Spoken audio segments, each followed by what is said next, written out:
तिनै रवि लामिछाने आज जो पत्रकार अरू जो मुद्दा हाल्दै हुनुहुन्छ, जो विरोध गर्दै हुनुहुन्छ, तिनै रवि लामिछानेले हिजो अस्पताल खोलिदिएर सयौं दुखी र गरीब पीडितलाई कोभिडको बेला बचाएका हुन्।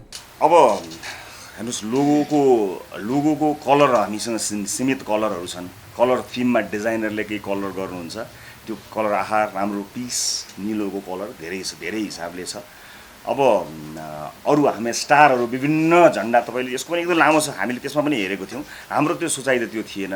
अब कहीँ कतै कुनै न कुनै कलर अथवा तपाईँले सूर्य राख्नुभयो भने एमालेसँग मिल्यो भन्नु होला, रुख राखियो, रुखका वन जङ्गलहरू राखियो भने नेपाली कङ्ग्रेससँग होला भन्ने त्यो आशंका शङ्का परिशङ्काहरू हुनसक्छ। तर त्यस्तो हाम्रो मैले आजसम्म कसैसँग त्यस्तो अलायन्स या कुनै मलाई थाहा पनि छैन को हुनुहुन्छ यहाँ, म कहीँ गएको पनि छैन। मैले कसैलाई त्यसरी त्यो तपाईँले भन्नुभएको युरोपियन युनियनसँगको कुनै त्यस्तो कुनै मेरो न कुनै संलग्नता छ, न कुनै मेरो चिन्जान छ, न कुनै मेरो कनेक्सन छ। म कहिले पनि त्यस्तो सहभागी पनि छैन, को छ पनि थाहा छैन, कहिले देखेको पनि छैन। भिजा लिने प्रयोजन बाहेक कुनै दूतावासमा छिरेको पनि छैन होइन। त्यो त अब यस्तो हुन्छ, यो हो कि होइन भन्ने कुरा खोज्न सकिन्छ नि त होइन। यसको कोही पनि मान्छेको केही चिज आरोप लाग्दाखेरि यो हो कि होइन भनेर प्रमाणित गर्नको लागि खोज्ने, जस्तो हामीले म सञ्चारकर्मी हुँदाखेरि मैले आरोपमा मात्र समाचारहरू बनाएको छैन जस्तो लाग्छ मलाई। आरोप आइसकेपछि त्यसलाई खोजिन्छ कि त्यो आरोप मात्र हो भनिन्छ। अब खोज्न कस्तो छ भने हामी दुःख नै गर्दैनौँ नि त, हामीले त खोज्न त त्यहाँ यो कहाँ हो जानु पर्यो, मेहनत गर्नु पर्यो। आरोप लाउनु त के छ र 2 मिनट एउटा यो चाहिँ यसमा मिलेको रहेछ भनेर एउटाले भनिदिएपछि हो कि क्या झन्डा नि मिल्छ, यो पनि मिल्छ, कलर पनि मिल्छ भनिदियो। हामी सजिलो बाटो खोज्छौँ कि सजिलो चाहिँ के छ, आरोप ढ्याक्क लगाइदिइहाल्यो। तपाईँ चाहिँ नि बेइमान हो कि होइन भन्ने कुरा पत्ता लगाउनलाई त हो कि होइन रहेछ तपाईँको ब्याकग्राउन्ड चेक गर्नु पऱ्यो, तपाईँको हिस्ट्री चेक गर्नु पऱ्यो, हिँड्नु पऱ्यो, बुझ्नु पऱ्यो, जान्नु पऱ्यो, कता छ सबै एक्टिभिटिज थाहा पाउनु पऱ्यो। तर बेइमान भन्न त मेहनतै गर्न पर्दैन। सो त्यो मेहनतै गर्नु पर्ने काम कहिलेकाहीँ हुन आउँछ। रवि लामिछानेले स्वतन्त्र पार्टीको नामै नराख्ने भनेर पछाडि लागेका छन् बा, त्यो उहाँको अधिकार हो। भोलि राष्ट्रिय प्रजातन्त्र पार्टीको नाम राख्यो, कसैलाई केही आपत्ति छ? त्यो नाम राख्यो त हो। काम कस्तो गर्छ, काम गलत गर्छ कि काम सही गर्छ, त्यतातिर जाऊँ न। भरे हाम्रो नामै खोस्यो अरे, भोलि कसैले कृषि पार्टी नाम राखिदेला अनि सबै नेपालभरिका किसानहरू आएर अनि यो त हाम्रो नाम हो फिर्ता देऊ भन्न पाइन्छ र? संहिताको पक्ष विपक्ष भन्दा पनि हामीले बताएका छौँ व्यवस्थामा व्यापक सुधार चाहिन्छ। तपाईँले संहिताकै कुराकानी गर्दाखेरि यसमा सुधार गर्नुपर्ने कुराहरू अलिअलि मात्र छैन। यस्तै अवस्थामा, यही मोडलमा, यही नै खर्चमा, यस्तै अवस्थामा यसलाई सुधार नगरिकन जाने हो भने यसले कुनै निष्कर्षमा लैजाँदैन भन्ने कुरा त हामीले आम जीवनले देखिरहेका छौँ। पटक रवि लामिछानेकै खेदो खन्ने, यो रवि लामिछानेलाई नै तपाईँको घेराबन्दी गर्ने, यो ज्ञानेन्द्र शाहीलाई नै घेराबन्दी गर्ने जुन प्रवृत्ति समाजमा भयो, हामीले आजका दिनसम्म कसैको 1 रुपियाँ पैसा खाएको पनि छैन, कोही मान्छेको टाउको काटेको पनि छैन, कसैको आजसम्म एउटा बस जलाइदिएको पनि छैन, कसैलाई नेपाल बन्द गरेर यति पनि दुःख दिएको छैन। बरु सेवा नै गरेका हमला। बिचारा भर्खर उम्रिन लागेका छन् रवि लामिछाने। उहाँलाई चाहिँ कसरी नष्ट गर्ने भन्नेतिर नजानु होला, कोही पनि काम गर्न दिनुहोस्। यत्रो देश लुटे यी नेताहरूले चाहिँ सहेर बस्यान्। अब अगाडि बढाउनु पर्छ। नयाँ काम गर्दैछन् त अगाडि बढाउन न त, के जान्छ? दिल खोलेर छाती खोलेर अगाडि बढाउनुहोस्। त्यो रवि लामिछाने भनेर तपाईँहरू स्वतन्त्र भनेर किन खोल्यो होला, किन गर्यो होला, किन पछाडि लाग्यो? तपाईँ खुसी हुनुहुन्छ? किन खुसी नहुने? केका लागि खुसी नहुने? हिजो साथमा काँधमा काँध हालेर हिँडेको मान्छे हामीहरू खुसी नहुने भन्ने हुन्छ? कसैले कोहीले नयाँ र राम्रो काम गर्छु भने बेखुसी हुनुपर्ने कुनै कारण छ? भोलि अहिलेकै दलबाट कोही मान्छे आएर राम्रो काम गर्छु भनेर आएपछि उनलाई त हामीले काँधमा काँध हाल्ने हो। अहिलेको युवा पुस्ता र पहिलाको युवा पुस्तामा यो त फरक हुनु पर्यो नि। तपाईँ अहिले सबै मान्छे रवि लामिछानेलाई स्वतन्त्र राख्यो भनेर उनको खेदो खन्न चाहिँ किन लाग्नु भएको छ भन्छु म। त्यो उहाँको अधिकार हो नि त। स्वतन्त्र भन्ने कुरा कसैले कसैलाई दाइजोमा दिएको चिज हो र? तर दल बिहिने हुँदैन, उनीहरूको मनोभावनामाथि प्रहार गर्नु भएन नि। मैले एउटा कुरो भने, स्वतन्त्र भन्ने कसैको कपिराइट हो र कि ट्रेडमार्क हो? ट्रेडमार्क हो भने त त्यो आफैमा स्वतन्त्र होइन। भने स्वतन्त्र पार्टीको नाम रवि लामिछाने राख्दैमा कोहीले आपत्ति मान्नुपर्ने विषयवस्तु छ? म त कहीँ कतै विषयवस्तु देख्दिनँ। किन देख्दिनँ भने उहाँको त्यो अधिकारको कुरा हो। कसैले स्वतन्त्र राख्ला, कसैले भोलि फ्रिडम राख्ला, त्यसले अङ्ग्रेजीमा कन्भर्ट गरेर, कसैले भोलि अर्को राख्ला, तपाईँको हरित राख्ला, कसैले भोलि कृषि पार्टी राख्ला, अनि के कृषि पार्टी राख्ने बित्तिकै सबै किसानले उठेर ओहो हाम्रो किसानको पार्टी राख्यो भने विरोध गर्न पाइन्छ र? हामीले चाहेको विधिको शासन चाहिँ व्यवस्था परिवर्तन नगर्दा पनि हामी हासिल गर्न सक्छौँ। यद्यपि व्यवस्थामा हुने सुधारहरू छन्, त्यसका लागि आज हामी त्यो एजेन्डामा छैनौँ, तर विधिको शासनको एजेन्डा हाम्रो सबैभन्दा महत्त्वपूर्ण कुरा हो। म त यसभन्दा अगाडि कुनै राजनीतिक दलमा पनि थिइनँ, अनि धेरै मान्छेहरू छन् यो देशमा जो चाहिँ राजनीतिक दलमा उहाँहरूको आबद्धता छैन, तर राजनीतिको विकृतिप्रति अलिकति वितृष्णा जागेको हुनाले केही गर्नुपर्छ कि क्या हो, केही गर्नुपर्छ कि क्या हो, होइन अब राजनीतिमै लागेर परिवर्तन गर्नुपर्छ कि क्या हो भनेर सोचेका म जस्ता साथीहरूको प्रतिनिधित्व बनोस्, अनि त्यो बन्दा चाहिँ एउटा पार्टी बनोस् जसले यस्तै भावना, जो स्वतन्त्र छन् तर लोकतन्त्रको अभ्यासभित्र आबद्ध भएर पार्टी नै खडा गरेर अगाडि बढ्न सकुन् भनेर त्यस्तो ठाउँ बनाउन सकियोस्, एउटा यस्तो साझा प्लेटफर्म बनाउन सकियोस् जहाँ चाहिँ स्वतन्त्र सोच भएका मान्छेहरूको सहभागिता बनोस् र जो अहिले स्वतन्त्र रूपमा आउनुभएको छ संसदीय निर्वाचनमा अझ बढी प्रभावकारी बनाउन सकिन्छ, एक ढिक्का हुन सकियो भने। किनभने म त कुनै अहिले भइरहेको राजनीतिक दलको सदस्य पनि होइन, मैले त्यहाँबाट राजनीति गरेको पनि होइन, एउटा स्वतन्त्र सञ्चारकर्मी थिएँ, राजनीतिमा आएँ र आफ्नो त्यो स्वतन्त्र रहने एउटा जुन र स्वतन्त्र रहिरहेर पनि राजनीति चाहिँ गर्नु पर्यो, अब राजनीति मार्फत नै परिवर्तन गर्नु पर्यो भन्ने चाहनालाई प्रतिबिम्बित गर्ने र म जस्तै अथवा अझ मभन्दा क्षमतावान साथीहरूले चाहिँ अनाउन्स गर्नुभयो नि त उहाँहरूले, त्यो भएपछि उहाँहरूको लागि एउटा प्लेटफर्म बनाउन सकियो भने त राम्रो हुन्छ होला भन्ने सोचेर उहाँहरू सबैसँग समावेश हुने, उहाँहरू सबैसँग समयअनुसार सहकार्य गर्ने, उहाँहरू सबैलाई सहभागी गराउने, होइन स्वतन्त्रै रहने कोही रहनु भएछ भने उहाँहरूसँग अलायन्स गर्ने, जो फलक गर्नुहुन्छ त्यसको लागि बने, उहाँहरूकै लागि बनेको उहाँहरू आइदिनु भएकोमा म यहाँहरूलाई धेरै धेरै धन्यवाद दिन चाहन्छु। हामीले गत मङ्गलबार राष्ट्रिय सभागृहबाट पार्टीको घोषणा र त्यो सँगसँगै पार्टी दर्ताको प्रक्रियाका लागि निर्वाचन आयोगमा निवेदन दिए पश्चात तपाईँहरूसँग कुराकानी गर्न हामीले त्यो अवसर पाएका थिएनौँ र यसबिचमा विभिन्न किसिमका प्रश्न जिज्ञासाहरू कायमै थिए। त्यस दिनको एउटा कार्यक्रममा सबै जिज्ञासा, सबै प्रश्नहरूको उत्तर दिन त्यति सम्भव पनि थिएन। यद्यपि अझै पनि हामीले निर्वाचन आयोगमा हाम्रो दर्ता प्रक्रिया कायमै रहेका हुनाले अहिले पनि सबै जिज्ञासा र सबै प्रश्नहरूको जवाफ त दिन त्यति सहज नहोला, अथवा त्यो त्यसका लागि हामीले केही समय प्रतीक्षा त गर्नै पर्छ होला। तर उठेका केही प्रश्नहरू होलान् र प्रेससँग चाहिँ साक्षात्कार गरौँ र केही यसबिचमा भएका केही गतिविधिहरूबारे जानकारी लियौँ र तपाईँहरूसँग एउटा औपचारिक पहिलो साक्षात्कारका रूपमा यो आजको पत्रकार सम्मेलनलाई हामीले लिएका छौँ। र म सबभन्दा पहिला चाहिँ आज यो पत्रकार सम्मेलन मार्फत राष्ट्रिय स्वतन्त्र पार्टीका पार्टी प्रवक्तालाई परिचित गराउँछु।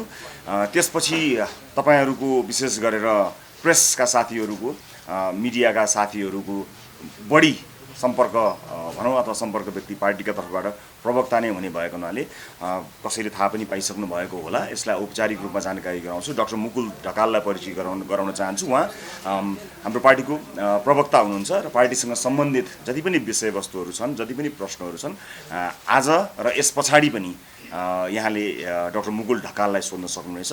र आजको प्रेस मिटमा चाहिँ म पनि यहाँसँगै भएको हुनाले उहाँलाई प्रेससँग परिचित गराउने र तपाईँहरूसँग पहिलो साक्षात्कार हुनाले म पनि समावेश हुनेछु, केही प्रश्नहरूको जवाफ दिनेछु। पार्टीसँग सम्बन्धित विषयका जवाफ हाम्रो पार्टी प्रवक्ताले दिनुहुनेछ। केही थप्ने विषयहरू भएछन् र कुनै जिज्ञासाले मेरो जवाफ मागेछ भने म पनि सहभागी हुँला। यसलाई धेरै औपचारिक नगराउन पनि सकिन्छ, एकदमै औपचारिक गराउन पनि सकिन्छ। जे होस्, यो एक हिसाबले हाम्रो पहिलो पत्रकार सम्मेलन भएको हुनाले यो जानकारी गराउँछु र विशेष गरेर हामीले भन्नुपर्ने कुराहरू भन्दा पनि यहाँहरूका जिज्ञासाहरूलाई हामी केही बेर लिनेछौँ। यो कुराकानीलाई हामीले समयको पाबन्दीभित्र राख्यो भने यहाँहरू सबैको लागि राम्रो हुन्छ। हामीले यसलाई 45 मिनटभित्र सक्यौँ भने सायद सही हुन्छ होला जस्तो लाग्छ। त्यो समयको पाबन्दीभित्र बसेर, यद्यपि कुनै पनि प्रश्नलाई अनुत्तरित गरेर तपाईँको जिज्ञासालाई त्यत्तिकै राखेर त हामी जाँदैनौँ, तैपनि समय सीमाभित्र राख्न सकियो भने तपाईँहरूको महत्त्वपूर्ण समयको पनि सम्मान हुन्छ भनेर हामीले 45 मिनटको समयलाई छुट्याएका छौँ। प्रश्नहरू बाँकी रह्यो भने हामी छौँ, चाँडै सकिएछ भने हामी चाँडै यसलाई समापन गर्नेछौँ। म प्रश्नको लागि फ्लोर ओपन गर्न चाहन्छु। प्रश्न रिपिट नगरिदिनु होला, यही अनुरोध गर्न चाहन्छु। कृपया सुरु गर्नुहोला। पहिला मैले सोधेँ सरलाई, सर नमस्कार, म आशा भारतीको इभेन्ट टाइमबाट होइन।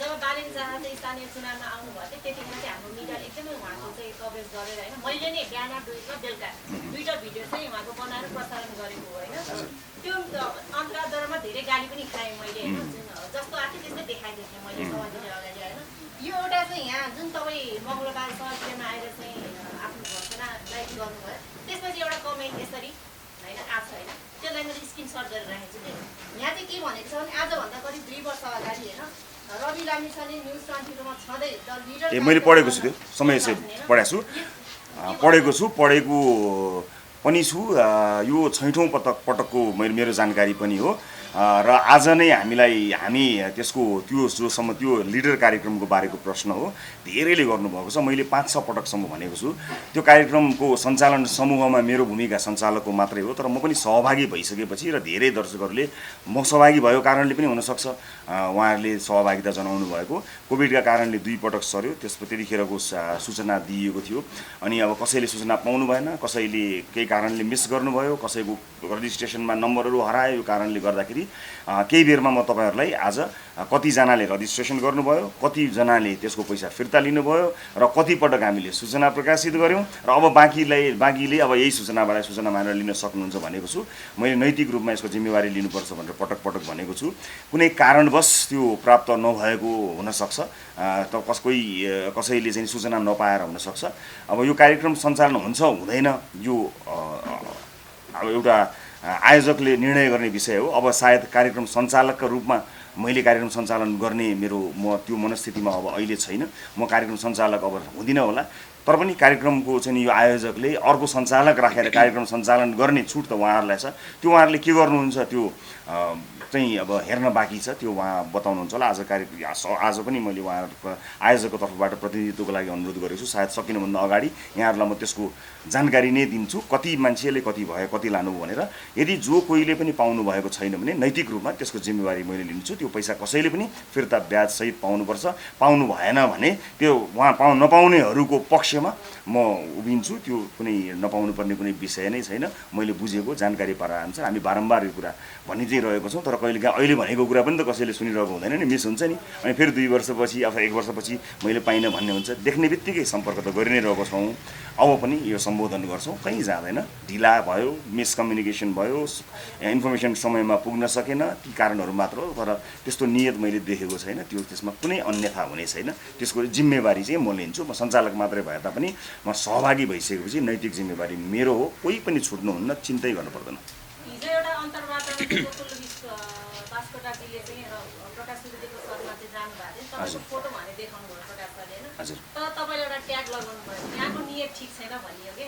कस्तो खालको नियत हो सर जुन तपाईँको ठिक छैन त्यो चाहिँ पछि देखिन्छ भने भन्ने थियो कि अब मान्छेको नियतै चेक गर्न सक्ने टेक्नोलोजी आइसक्यो मलाई त जानकारी छैन अब कसरी के दृष्टिकोणमा उहाँले भन्नुभएको हो त्यो त म भन्न सक्दिनँ होला यो कारणले नियत ठिक छैन भन्नुभयो नियत त कसरी थाहा पाउन सकिन्छ र अहिले तपाईँले प्रश्न गर्नुभयो मलाई होइन अब त्यो कसरी त्यो भन्नुभयो के आधारमा भन्नुभयो त्यस्तो टिप्पणी मलाई खास त्यस विषयमा खासै टिप्पणी गर्नु छैन होला उहाँलाई त्यस्तो लाग्यो होला त्यो त हरेक मान्छेले अर्को मान्छेलाई हेर्ने दृष्टिकोणमा फरक पर्छ अब त्यस्तो नियत किन ठिक भयो भन्नु भएन त्यो मैले अन्तर्वार्ता हेरेको पनि छैन तपाईँबाट भर्खरै थाहा पाएँ मलाई त्यसमा केही आपत्ति छैन मलाई केही आपत्ति छैन अनि त्यसपछि यहाँको दाइले आफैले के भन्नु भएको छ भन्दाखेरि चाहिँ मेरो भाइ चाहिँ जुन राष्ट्रिय स्वतन्त्र पार्टी खोलेछ उसले गलत गर्यो भनिरहेको छ कि तपाईँले चाहिँ उहाँसँग जब यो पार्टी खोल्दाखेरि चाहिँ उहाँसँग सल्लाह लिनुभयो कि भएन उहाँले के भन्नुभएको छ भन्दाखेरि यदि मिडियाले उहाँलाई देख्यो भने यो प्रश्न सोधिदिनुहोस् तपाईँले दाइसँग मेरो भाइसँग अथवा तपाईँले चाहिँ दाइसँग सहकार्य गर्नुभयो कि भएन भनेर प्रश्न सोधिदिनु पनि भन्नुभएको छ कि उहाँले ए हजुर यस्तो छ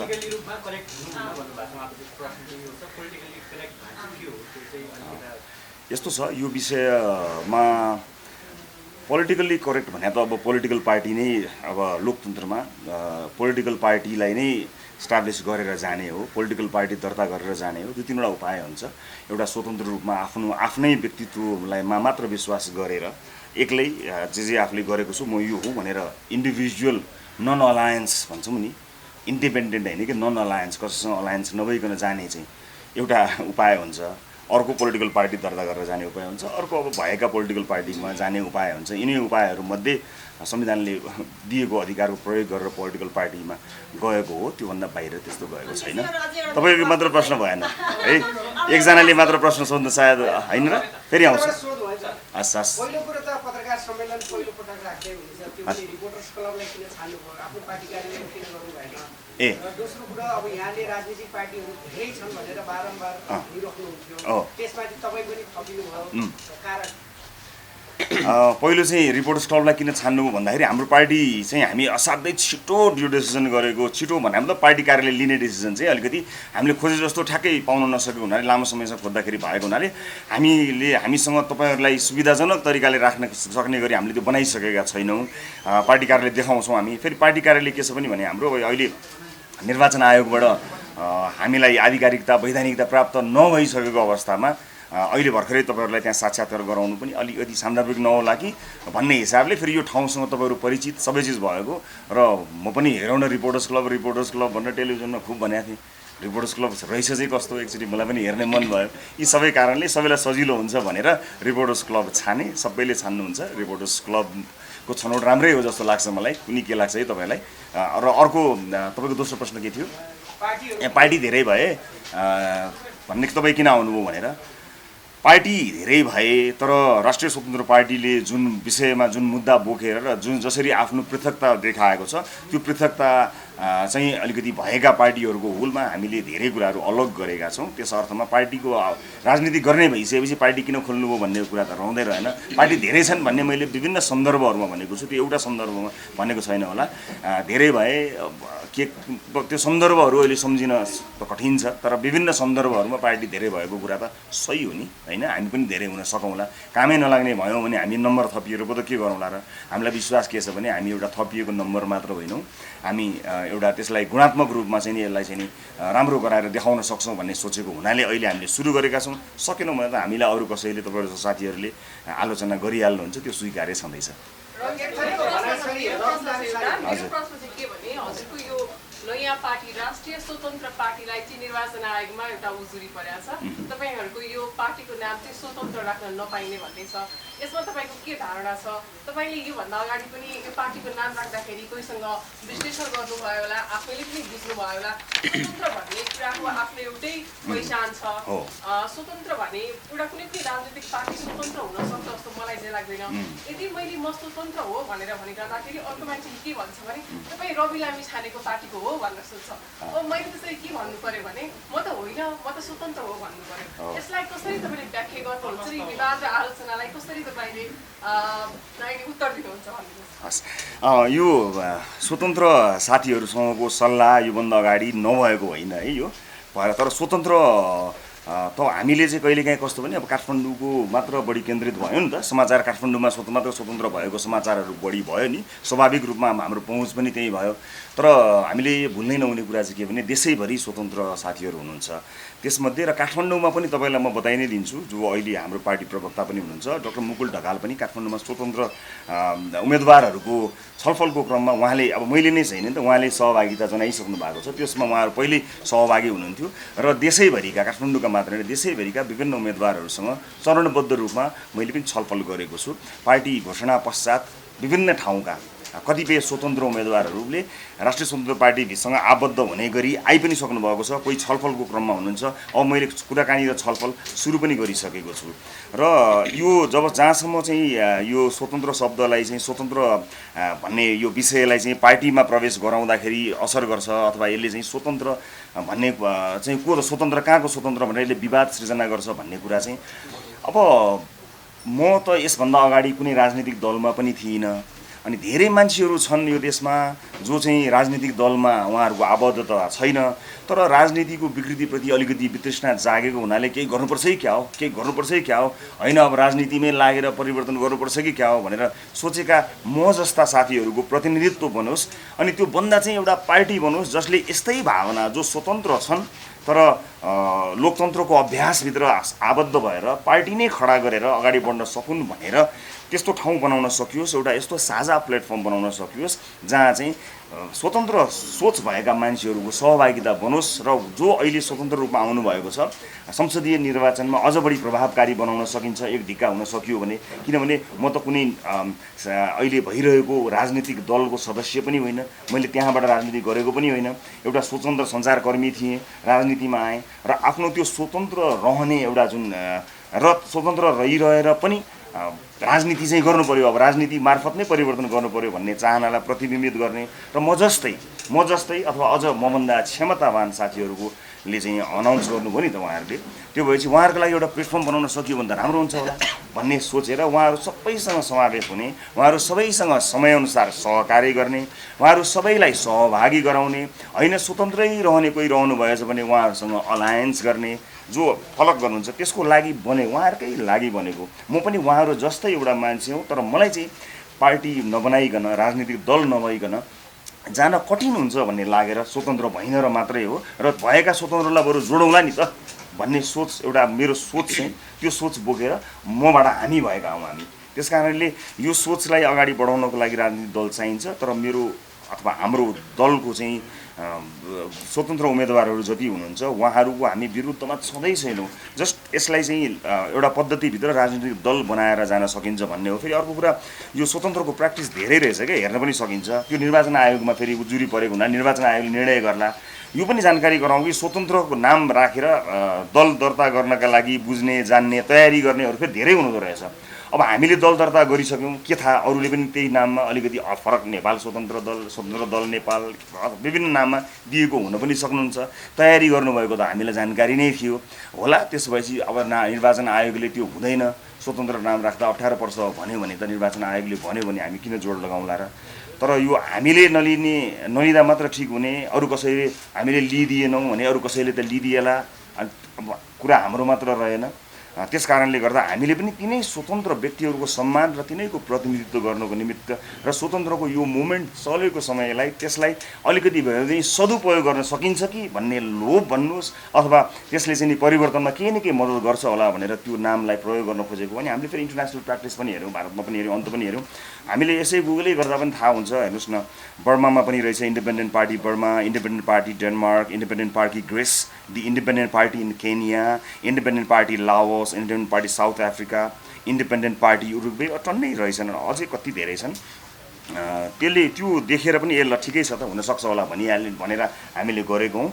हामीहरू राष्ट्रिय स्वतन्त्र पार्टी स्वतन्त्र उम्मेदवारी दिन चाहनुहुने कसैको पनि विरुद्धमा होइन, उहाँहरूसँगको चुनौतीका लागि होइन, बरु उहाँहरूलाई पनि अवश्य समावेश गर्न सकिन्छ।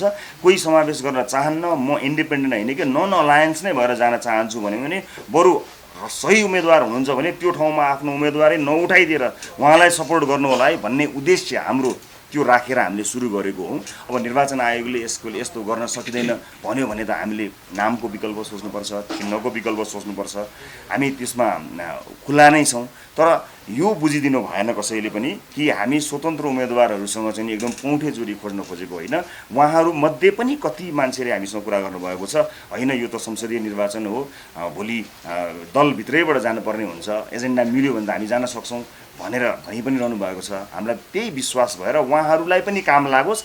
कथम कदाचित कसैलाई कामै लागेनछ भने स्वतन्त्र रूपमा जान चाहने डिजर्भिङ क्यान्डिडेटको अगेन्स्टमा हामी पनि सकभर नउठाउने, संसद त राम्रो मान्छेले भरियोस् न, जुनसुकै दलको होस् या स्वतन्त्र होस् भन्ने हाम्रो चाहना भएको हुनाले हामीले सबैलाई काम लाग्ला, सबै जोड्न सजिलो, कनेक्ट गर्न सजिलो हुन्छ होला भन्ने मात्र उद्देश्य राखेर राष्ट्रिय स्वतन्त्र पार्टी राखेका हौँ। निर्वाचन आयोगमा उजुरी परेको हामीले थाहा पाएका छौँ। यदि निर्वाचन आयोगले आपत्ति जनायो भने त अब हामीले राख्न नै मिल्दैन, अदरवाइज हामी सबलाई समेट्न सक्छौँ भनेर यो नाम राखेका हौँ। यत्रा धेरै नामहरू छन्, जे राखे पनि हुन्थ्यो, अझै पनि छ, तर हाम्रो उद्देश्य चाहिँ यही थियो कि यो स्वतन्त्रको मुभमेन्टलाई हामी पनि जोड लगाउँ न। यो स्वतन्त्र उम्मेदवारहरू जो चाहिँ पोलिटिकल पार्टीमा कहिले पनि थिएनन्, तर अब त पोलिटिकल पार्टी या पोलिटिकल मुभमेन्ट बगैर चेन्जेस पोसिबल छैन भनेर सोचेकाहरूलाई सघाउन पाइयो भने गजब हुन्छ भन्ने उद्देश्य बाहेक हाम्रो अर्को कुनै उद्देश्य छैन। हामी एजेन्डामा डिस्कस गर्न अझ सजिलो हुन्छ, पार्टीको नाममा डिस्कस गर्नुभन्दा, किनभने कहीँ पनि देखेको हुनाले हामीले राखेका हौँ। यद्यपि निर्वाचन आयोगमा यो अझै पनि पेन्डिङमा छ। हामीलाई विश्वास छ यो हामीले प्राप्त गर्नेछौँ र त्यसपछि मात्र होइन, अहिलेदेखि नै विभिन्न मानिसहरूसँग मैले कुराकानी गर्न सुरु गरेको छु। हाम्रो पार्टीका सदस्यहरू छलफलमा हुनुहुन्छ। हामी एकदमै सौहार्दपूर्ण वातावरणमा सबैलाई ठुलो हृदय राखेर समेटेर जाने योजनामा छौँ। तपाईँको जवाफ पाउनुभयो? सबैभन्दा पहिला त तपाईँलाई शुभकामना छ। जसरी तपाईँ सञ्चारको क्षेत्रमा खरो र दरो उफ्रिनु भएको छ, राजनीतिक रूपमा पनि त्यसै गरी उफ्रिनुहोस् भन्ने मेरो शुभकामना छ। धन्यवाद यहाँलाई। तपाईँले के आरोपहरू पनि आउने गरेका छन्, कतिपयले खण्डन गर्नुभएको छ। जस्तो एउटा कुरा भनेको तपाईँको चाहिँ गणतन्त्र तपाईँले स्वीकार्नु जस्तो देखिएको छ, त्यसपछि चाहिँ सङ्घीयता पनि तपाईँले स्वीकार्नु भएको छ। तर धर्मनिरपेक्षताको बारेमा अझै पनि मान्छेले आशंका गरेका छन्, तपाईँले यसमा स्पष्ट नगरेको मान्छेले जिज्ञासा राखेका छन्। अर्को भनेको जुन तपाईँको यो लोगो छ पार्टीको, त्यसमा पनि मान्छेले आशंका गरेका छन्। जब तपाईँ न्युज 24मा दर र खरो रूपले प्रस्तुत हुनुभयो, त्यसपछि केही मान्छेहरूले तपाईँलाई आरोप लगाएका थिए कि यो मान्छे कतै पश्चिमा देशबाट सञ्चालित होइन भनेर मान्छेले आरोप लगाएका थिए। तपाईँले खण्डन पनि गर्नुभएको थियो। अहिले तपाईँले पार्टी घोषणा गरिसकेपछि यो लोगोलाई लिएर पनि मान्छेहरूले यो लोगो युरोपियन युनियनसँग मिलेको छ, यो कतै यो बाघ पनि बनाउने बाख्रा पनि हराउने त भएको होइन भनेर पनि मान्छेले आरोप लगाएका छन्। त्यस्तो खण्डन गरिदिनुहोस् न। अब हेर्नुहोस्, लोगोको कलर हामीसँग सीमित कलरहरू छन्। कलर थिममा डिजाइनरले केही कलर गर्नुहुन्छ, त्यो कलर आहा राम्रो पिस निलोको कलर धेरै हिसाबले छ। अब अरू हामी स्टारहरू विभिन्न झन्डा, तपाईँले यसको पनि एकदम लामो छ, हामीले त्यसमा पनि हेरेको थियौँ। हाम्रो त्यो सोचाइ त त्यो थिएन। अब कतै कुनै न कुनै कलर अथवा तपाईँले सूर्य राख्नुभयो भने एमालेसँग मिल्यो भन्नु होला, रुख राखियो, रुखका वन जङ्गलहरू राखियो भने नेपाली कङ्ग्रेससँग होला भन्ने त्यो आशंका शङ्का परिशङ्काहरू हुनसक्छ। तर त्यस्तो हाम्रो मैले आजसम्म कसैसँग त्यस्तो अलायन्स या कुनै मलाई थाहा पनि छैन को हुनुहुन्छ यहाँ, म कहीँ गएको पनि छैन। मैले कसैलाई त्यसरी त्यो तपाईँले भन्नुभएको युरोपियन युनियनसँगको कुनै त्यस्तो कुनै मेरो न कुनै संलग्नता छ, न कुनै मेरो चिन्जान छ, न कुनै मेरो कनेक्सन छ। म कहिले पनि त्यस्तो सहभागी पनि छैन, को छ पनि थाहा छैन, कहिले देखेको पनि छैन। भिजा लिने प्रयोजन बाहेक कुनै दूतावासमा छिरेको पनि छैन होइन। त्यो त अब यस्तो हुन्छ, यो हो कि होइन भन्ने कुरा खोज्न सकिन्छ नि त होइन। यसको कोही पनि मान्छेको केही चिज आरोप लाग्दाखेरि यो हो कि होइन भनेर प्रमाणित गर्नको लागि खोज्ने, जस्तो हामीले म सञ्चारकर्मी हुँदाखेरि मैले आरोपमा मात्र समाचारहरू बनाएको छैन जस्तो लाग्छ मलाई। आरोप आइसकेपछि त्यसलाई खोजिन्छ कि त्यो आरोप मात्र हो भनिन्छ। अब खोज्न कस्तो छ भने हामी दुःख नै गर्दैनौँ नि त। हामीले त खोज्न त त्यहाँ यो कहाँ हो जानु पऱ्यो, मेहनत गर्नु पऱ्यो। आरोप लाउनु त के छ र 2 मिनट एउटा यो चाहिँ यसमा मिलेको रहेछ भनेर एउटाले भनिदिएपछि हो कि क्या झन्डा नि मिल्छ, यो पनि मिल्छ, कलर पनि मिल्छ भनिदियो। हामी सजिलो बाटो खोज्छौँ कि सजिलो चाहिँ के छ, आरोप ढ्याक्क लगाइदिइहाल्यो। तपाईँ चाहिँ नि बेइमान हो कि होइन भन्ने कुरा पत्ता लगाउनलाई त हो कि होइन रहेछ तपाईँको ब्याकग्राउन्ड चेक गर्नु पऱ्यो, तपाईँको हिस्ट्री चेक गर्नु पऱ्यो, हिँड्नु पऱ्यो, बुझ्नु पऱ्यो, जान्नु पऱ्यो, कता छ सबै एक्टिभिटिज थाहा पाउनु पऱ्यो। तर बेइमान भन्न त मेहनतै गर्न पर्दैन। सो त्यो मेहनतै गर्नुपर्ने काम कहिलेकाहीँ हुन आउँछ। त्यस्तो कतै केही पनि छैन। त्यो कहीँ त्यस्तो प्रमाणित भयो भने म यही समाजमा छु। त्यस्तो गद्दारी, त्यस्तो बेइमानी अथवा त्यस्तो छल कपट हामी कहाँ छैन। कहिलेकाहीँ रङहरू यो चिजहरू मिल्न जान्छन्, कोही इन्सिडेन्स हो त्यो हुनसक्छ। बाँकी हामीले समग्र विषयमा हामीलाई पार्टीको बारेमा धारणा यसबारेमा डाक्टर मुकुलले बताउनुहुन्छ, किनभने पार्टी प्रवक्ता उहाँ हुनुहुन्छ, उहाँले बोलेको अझ राम्रो हुन्छ। तर यति कुरा चाहिँ म के बताउँछु भने व्यवस्थाभित्र धेरै सुधारहरू आवश्यकता छ। एउटा मात्र सुधार होइन, संहिताको मात्र सुधार होइन नि। मलाई त न्यायालयमा अझ बढी चाहिँ ध्यान दिनुपर्ने विषय छ। हेर्नुहोस् त न्यायालयभित्रका कति विकृति विसङ्गतिहरू छन्। तर के हामीले ती 2/3 बहुमत प्राप्त नगरिकन हामीले सुधार गर्ने अथवा भनौँ न संविधान संशोधनका मुद्दाहरूमा हामी जान सक्ने अवस्था रहन्छ र हामीलाई चाहिँ के थाहा छ अहिले भने अहिले हाम्रो मुद्दा भनेको व्यवस्था परिवर्तन होइन, अवस्था परिवर्तन हो। अवस्था परिवर्तन हुँदा आम मान्छेको जीवनमा त्यसले प्रभाव पार्छ। अहिले जुनसुकै व्यवस्था भए तापनि पासपोर्टको लागि रातरातभर लाइन बस्नुपर्ने अवस्था आयो भने त्यो त राम्रो भएन। अस्पतालहरूमा राम्रोसँग उपचार नहुँदा त्यसलाई कुन व्यवस्थाले, त्यो व्यवस्था जुनसुकै व्यवस्थामा पनि आम मान्छेलाई राम्रो छ। हाम्रो मुद्दा चाहिँ अहिले हाम्रो प्राथमिकता भन्नुहोस् सुधार छन्। हामी व्यापक क्रमशः अब निर्वाचन आयोगले हामीलाई वैधानिकता प्रदान गरेपछि हामी त्यसबारेमा बोलौँला। तर हाम्रो प्राथमिकता चाहिँ परिवर्तन गर्ने भन्ने कुरा चाहिँ जनताको अवस्था हो। हामीले व्यवस्था परिवर्तनको मुद्दामा सुधारका कुराहरू धेरै छन्। त्यसमा हामी प्रवेश गर्न बाँकी नै छ। हामी त्यसमा आउला, संहिताकै कुराकानी गर्नुहोस्, यस्तो खर्चिलो, यस्तो चाहिँ अनम्यानेज कानुनहरू बनेका छैनन्, यतिका धेरै मन्त्रीको लावालस्कर, यसमा व्यापक सुधार चाहिन्छ, व्यापक सुधार चाहिन्छ। तर अहिले हाम्रो प्राथमिकता जनजीवनको अवस्था सुधारमा हो। यस्ता थुप्रै कुराहरू छन् जुन क्रमशः हामी जानकारी गराउँला, तर हाम्रो ध्यान भनेको अहिले व्यवस्था होइन, जनताको अवस्थामा नै हामी ध्यान दिन्छौँ। जोसँग मिल्छौँ उसँग मिल्यौँ भनेर भनिहाल्छौँ, जोसँग मिल्नका लागि कुराकानी भएको छ उहाँहरूसँग मिल्नका लागि कुराकानी भएको छ भन्छौँ। अहिले उहाँहरूसँग न त्यो चरणमा हामीले कुराकानी गरेका छौँ, न हामीले उहाँको पार्टीको विधान लगायतका कुरालाई त्यस उद्देश्यले हेरेको छौँ, बुझेको छौँ। हाम्रो लागि अहिले यो टपिक कहीँ पनि छैन। त्यस कारणले यो नभएको टपिक यो यतिकै कसैले भनिदिनुको हुनसक्ला हो। रमेश खरेलज्यूसँग मेरो आज कुराकानी भएको छ। हामीले कमन एजेन्डामा जान सक्नुपर्छ। अब अहिले परिवर्तन गर्ने भनेको हामीले देशको जनताको अवस्था परिवर्तनमा जानुपर्ने हुन्छ। के गर्न सकिन्छ होला भनेर एक चरणको पहिलो चरणको असाध्यै सकारात्मक वार्ता भएको छ। हामी कमन एजेन्डामा आउँछौँ। पदको लोलुपतादेखि लिएर केही पनि उहाँले पनि मलाई केही पनि चाहिँदैन भन्नुभएको छ। यसपटक केही गरेर देखाउनु पर्यो, यो त अति भयो भन्नुभएको छ। त्यही अति भयो भन्ने एउटा स्वतन्त्र सोचको संवाहकको रूपमा मैले उहाँलाई पाएको छु। त्यो हाम्रो असाध्यै सौहार्दपूर्ण भएको छ। सम्भवतः भयो भने हामी तपाईँलाई जस्ताको तस्तै जानकारी पारदर्शी बनाएर जानकारी दिन्छौँ, चाँडै जानकारी दिन्छौँ। सर, यसमा अलिकति थपौँ न, जस्तो बालेन शाह हर्क साम्पाङ जस्तोसँग चाहिँ यहाँहरूको केही छलफल केही भएको छ कि जो स्वतन्त्र जित्नुभयो? अहिले चाहिँ हुन पाएको छैन, किनभने उहाँहरू त निर्वाचित, हामी पार्टी गर्दा उहाँहरू निर्वाचित भइसक्नु भएको थियो। त्यस कारणले उहाँहरूको मैले पनि राजनीतिमा जानु अघि र हामी राजनीतिक पार्टी हुनुभन्दा अगाडि त समाचार माध्यमका मार्फतबाट उहाँहरूसँग कुराकानी भएको मैले आफ्नो व्यक्तिगत फेसबुक मार्फत बालेनजीलाई शुभकामना अथवा दिएको यो चिजहरू त यहाँहरूलाई थाहा छँदैछ। तर अहिले चाहिँ उहाँहरू काममा हुनुहुन्छ। उहाँहरू स्वतन्त्र, साँच्चै नै स्वतन्त्र भनौँ न, नन अलायन्सका रूपमा स्वतन्त्र भएर उठेर जित्नु भएको हुनाले अहिले सम्पर्क हुन पाएको छैन। तर हामी बुझ्छौँ यहाँको पार्टीमा ल्याउनको लागि केही प्रयत्नहरू भएका छन्, किनभने उहाँहरूको त जनलहर धेरै छ नि त। यो राष्ट्रिय स्वतन्त्र पार्टी नामै स्वतन्त्र छ होइन, उहाँहरूको पनि सेन्टिमेन्ट थाहा हुन्छ, निकै हातै ठुलो पार्टी होला आज, त्यस्तो केही पहल गर्नुभएको छैन? अब तपाईँले त आइडिया दिनुभयो हामीलाई, धन्यवाद। होइन, बालेनजी जसले यस्तो धेरै मन जित्नु भएको छ, हर्क साम्पाङजी यति धेरै जनताको मन जित्नु भएको छ, उहाँहरू जस्तो साथीहरूको साथ राजनीतिक दलका रूपमा हामीलाई मात्र होइन, जुनै पनि राजनीतिक दललाई प्राप्त भयो भने त्यो त असाध्यै स्वागत योग्य कुरा हुन्छ नि। हामी एकदमै स्वागत गर्छौँ, हामी कोसिसमा गर्छौँ। तर त्यो ढङ्गमा हामीले कुराकानी गरेको छैन। उहाँहरूलाई काम गर्न दिउँ, उहाँले काम गरेर देखाउनु पर्नेछ। उहाँहरूलाई फेल हुने सुविधा छैन। त्यसका लागि हामीले कसरी सहयोग सद्भाव राख्नुपर्छ, नत्र यो राजनीतिक पृष्ठभूमिबाट आएको मान्छेहरूबाट मात्र राजनीति हुन्छ भन्ने जुन एउटा भाष्य छ, त्यसलाई परिवर्तन गर्न जरुरी छ। उहाँहरूको सफलताले त्यसलाई परिभाषित गर्छ, त्यसलाई प्रमाणित गर्छ। त्यस कारणले हामीले उहाँहरूको सफल कार्यकालको शुभकामना दिने हो। चाहे उहाँहरू हाम्रो दलमा आउनुहोस् नआउनुहोस्, हामी त्यसमा जोड लगाउँदैनौँ। तर उहाँहरूको कार्यकाल एकदमै सफल हुनुपर्छ। त्यसका लागि हामीले के गर्नुपर्छ, हाम्रो सल्लाह र सुझावको आवश्यकता उहाँहरूलाई छ भने हामी 24 घण्टा तयार छौँ। तर उहाँहरूलाई असफल हुने छुट छैन। हामी त्यसको लागि प्रयत्नरत रहनेछौँ। दलमा ल्याउने नल्याउने कुरा एकदम हाम्रो लागि प्राथमिकताको विषय नै होइन। उहाँहरूको कार्यकालको सफलता हाम्रो प्राथमिकताको विषय हो। त्यो पार्टी घोषणा गर्दाखेरि 21 जनाको नाम भन्नुभएको थियो, त्यो अहिले सार्वजनिक भयो जस्तो मलाई लागेन। छैन, अहिले के निर्वाचन आयोगले त्यसलाई प्रमाणित गरिसकोस् भनेर हामीलाई त्यसमा खासै त्यस्तो एकदम चिज छैन। तपाईँ होइन एकचोटि सोधिहेर्नु होला।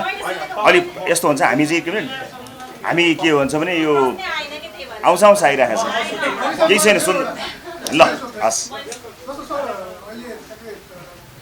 देशले परिवर्तन चाहेको छ। हजुर, तपाईँ आउनुभयो एउटा स्वागत योग्य छ।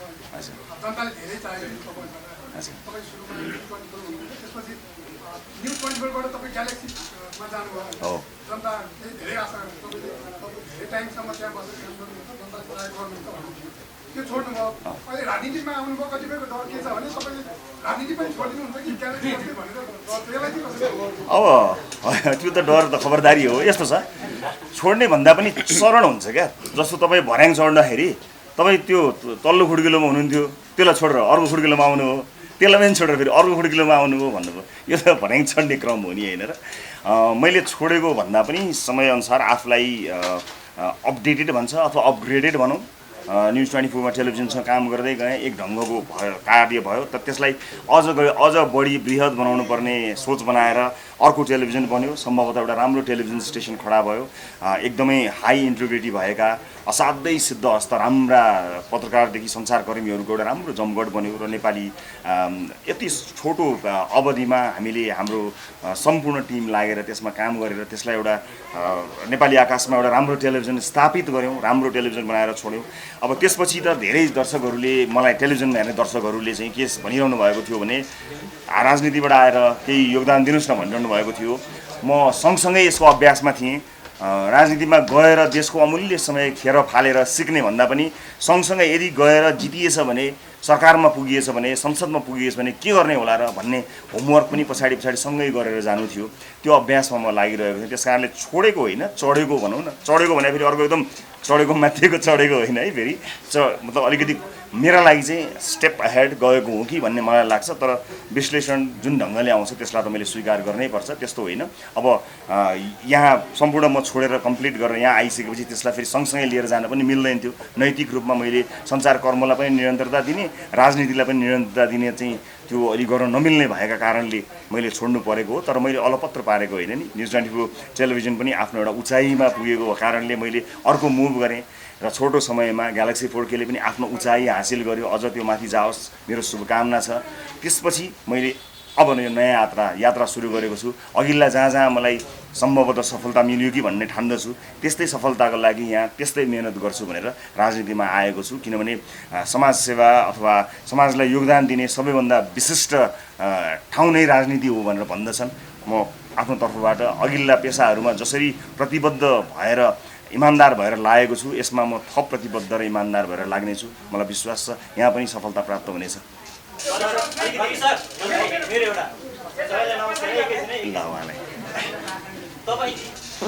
तपाईँले विगत, तपाईँलाई अहिले पूर्व सञ्चारकर्मी भनेर हामीले भन्नुपर्छ, तपाईँले विगत धेरै वर्षसम्म सञ्चार क्षेत्रमा योगदान दिनुभएको छ र यो पार्टी खोल्नु भनेको कुनै पनि सामान्य विषय हो, सामान्य कुरा हो भन्ने जस्तो लाग्दैन। तपाईँले यो विषयमा चाहिँ स्वर्गीय आमा बुबाको कसम खानुभएको हो, तर तपाईँले जीवितै रहनु भएको दाजुको चाहिँ किन छलफल नगर्नु भएको भन्ने कुरा होइन। छलफल मैले अघि जवाब दिइसकेँ, ठिक छ होइन। यस्तो हुन्छ, अर्को प्रश्न पनि छ, यसलाई सकौँ पहिला। छलफल नहुने भन्ने कुरै हुँदैन। छलफल त धेरै ढङ्गमा, धेरै ढङ्गले, धेरै तरिकाले छलफल गरिन्छ। पारिवारिक छलफल एउटा हुन्छ, राजनीतिक छलफल अर्को हुन्छ। विषयवस्तुहरू हेरिकन विषयवस्तु अनुसारका मानिसहरूसँग, व्यक्तिहरूसँग हामीले छलफल गर्ने हो नि होइन। त्यस कारणले छलफल नभएको होइन। कहिलेकाहीँ छलफलहरूले आफ्नै ढङ्गले अगाडि बढ्छन् छलफलहरू। त्यस्तो कुनै त्यस्तो छलफल नभएको, केही अप्ठ्यारो भएको त्यस्तो होइन। मैले कहिले पनि काहीँ पनि केही प्रतिक्रिया दिएको तपाईँले त पाउनुभएको छ र मैले केही पनि प्रतिक्रिया दिएको छैन। छलफल गर्ने कहिलेकाहीँ फेज वाइज आउँछ, कुन समयमा कुन विषयलाई गर्ने भन्ने कुरा फेज वाइज आउँछ। अब अहिले हामी कयौँ अन्य उम्मेदवारहरू आउनुभएको छ, उहाँहरू छलफलको चरणमा आउनुभएको छ। उहाँहरूलाई त हामीले छलफलको लागि कुराकानी गरिरहेको छु। जबसम्म त्यसको नतिजा आउँदैन, त्यो नतिजा नआइसकेपछि त्यो छलफलको निष्कर्ष अहिले भन्ने सक्ने अवस्था छैन। छलफल नगरिकन यति भनौँ न यति महत्त्वपूर्ण कदम त हामीले कहाँ चाल्यौँ होला र। छलफल गरेका छौँ। कतिपय छलफलहरू निष्कर्षमा समयमा पुग्दैनन्, केही समयपछि पुग्छन्। चिन्ता गर्नै पर्दैन नि, केही त्यस्तो केही हुँदैन। पार्टी घोषणा गरिसके पश्चात केही समयमै तपाईँको दाजु हरिशरण लामिछानेज्यूले एउटा स्ट्याटस लेख्नु भएको थियो, रवि लामिछानेको पार्टीमा म भन्दा पनि स्वतन्त्र, यो नेपाल राष्ट्रिय स्वतन्त्र पार्टी जुन छ यसमा म आजीवन प्रवेश गर्दिनँ। तपाईँको त यो परिवारवाद भन्ने कुराहरू थियो, एउटा यो विषयको एन्सर भइहाल्यो। तपाईँलाई चाहिँ अहिले यो राष्ट्रिय स्वतन्त्र पार्टी बनाउनको निम्ति हर्कज्यू, बालेनज्यूहरूले जितिसक्नु भएपछि मनोबल बढेको, जनता अब परिवर्तन भइसके, जनताले परिवर्तन चाहेका छन्, उनीहरूले जितिसके पश्चात तपाईँले पनि भन्नुहोस् न तपाईँको पनि मनोबल बढेको कारणले गर्दाखेरि पार्टी खोल्नु भएको भन्ने कतिको विश्वास छ, कतिले सोच्नुहुन्छ यस विषयमा के भन्न चाहनुहुन्छ? अब सदस्यता लिने नलिने भन्ने विषय, परिवारवादको कुराको विषयमा परिवारवाद के हो, हाम्रो पार्टीले अङ्गीकार गरेको परिवारवाद के हो भन्ने कुरा पार्टी प्रवक्ताले अझ स्पष्ट पार्नुहुन्छ। मैले भन्दा पहिले म त्यसमा थप्नु पऱ्यो भनौँला। हामीले भनेको परिवारवाद के हो भन्ने कुरा, जहाँसम्म परिवार मिलाउने कुरा, परिवारसँग गर्ने चिजहरू, खाना खाने, बस्ने, दसैँ टिकाटालो गर्ने, सबै चिज गर्ने, आशीर्वाद दिने म लिइहाल्छु। मलाई थाहा छ जसले मलाई उठ्न सिकायो उसको विरुद्ध म कहिल्यै उठौँला र।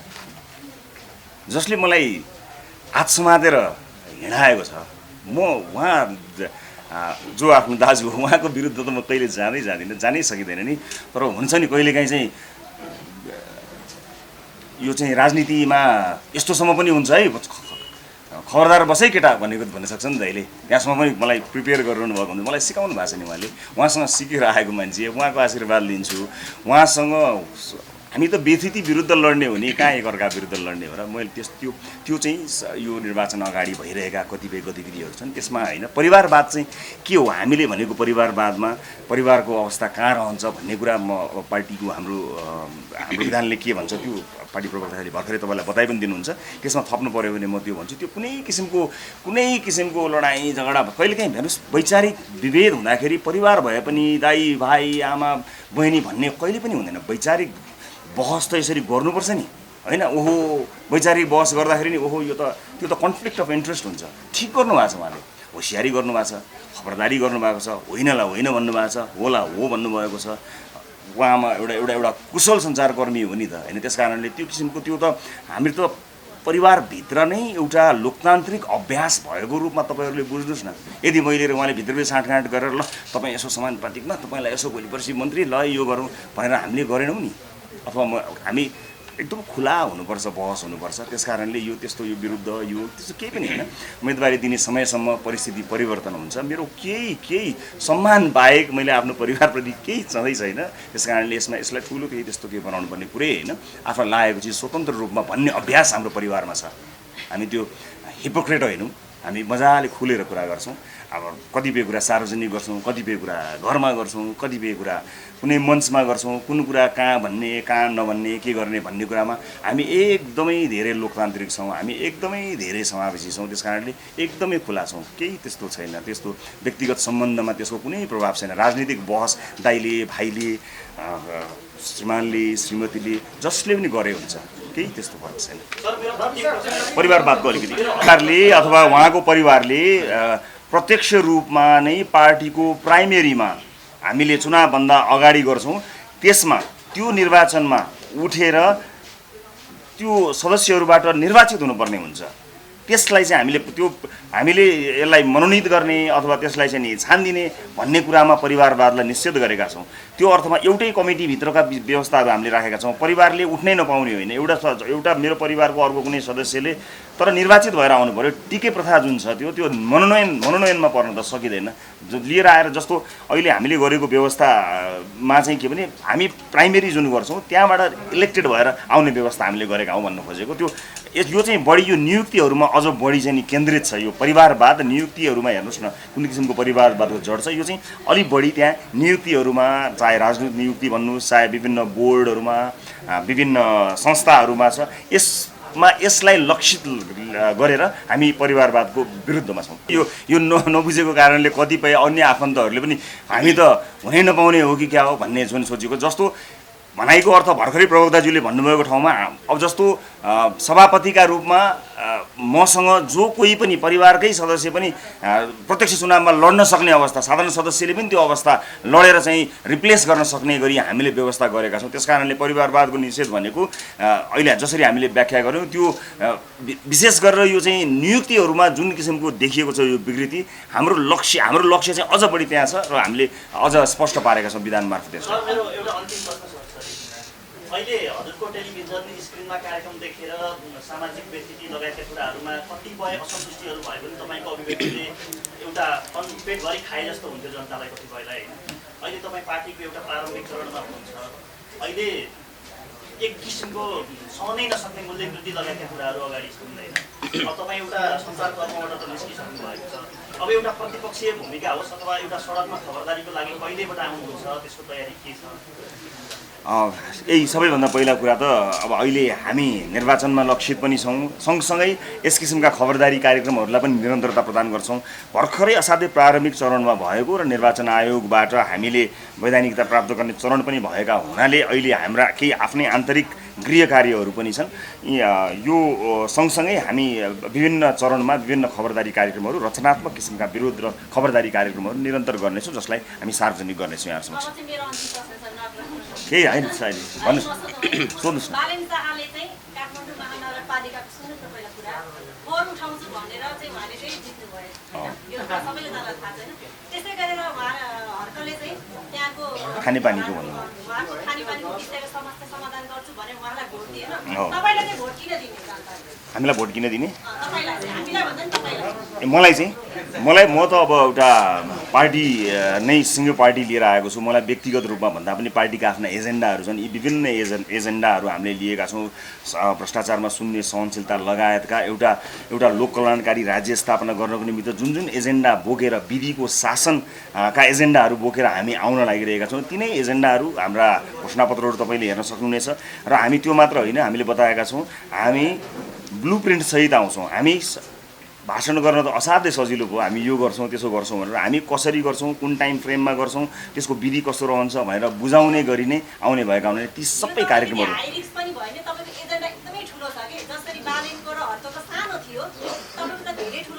म एउटा मतलब व्यक्ति उठिरहेको छैन नि त होइन। यो त समग्र एउटा सिङ्गो पार्टीले देशैभरि उम्मेदवारी दिने भएको हुनाले एउटा सिङ्गो पार्टीका एजेन्डाहरू त विभिन्न सेक्टरलाई कभर गर्ने गरी नै हुने भएको हुनाले त्यो म कुनै व्यक्तिको एजेन्डा र एउटा सिङ्गो पार्टीको एजेन्डा फरक हुन्छ। एउटा सीमित ठाउँको लागि हुने एजेन्डा त्यो ठाउँलाई मात्र त्यसले चाहिँ नि प्रतिनिधित्व गर्नुपर्ने हुन्छ होइन। तर हामीले उठाएको एजेन्डा सीमित ठाउँका लागि रहँदैन। जस्तो धरानको मात्र एजेन्डा अथवा काठमाडौँको मात्र एजेन्डा अथवा चितवनको मात्र एजेन्डा त एउटा राजनीतिक पार्टीका लागि भएन। सिङ्गो देशकैलाई समेट्ने जोड्ने हिमाल पहाड तराई मधेस सबैलाई जोड्ने एजेन्डा भएको हुनाले यिनीहरू एजेन्डा रहन्छन्। तर त्यसमा क्लियरिटी हुन्छ, ढुक्क हुनु होला, हामी क्लियर हुन्छौँ। तपाईँले नामाकरण गरेको यो पार्टीको दललाई निर्वाचन आयोगले मान्यता दिएन भने तपाईँको तयारी के छ?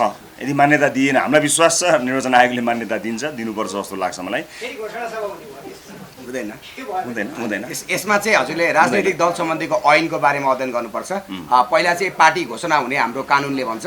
पार्टी घोषणा भइसकेपछि मात्रै पार्टी दर्ता हुने प्रक्रिया छ। यो चाहिँ दल सम्बन्धीको ऐनले व्यवस्था गरेको कारणले त्यसमा नाम अलिकति यदि स्वीकारिएन भने नाम परिवर्तन हुन्छ, तर घोषणा सभा फेरि गर्नु पर्दैन।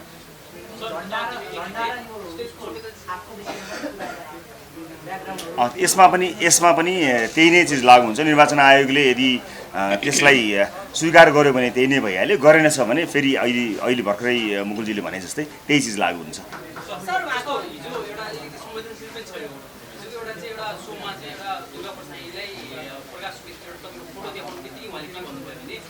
राजनीति गर्न गाह्रो छ, यहाँ चाहिँ दरबार हत्याकाण्ड घटेको घटना यही हो उहाँले भनेर सङ्केत गर्नुभयो।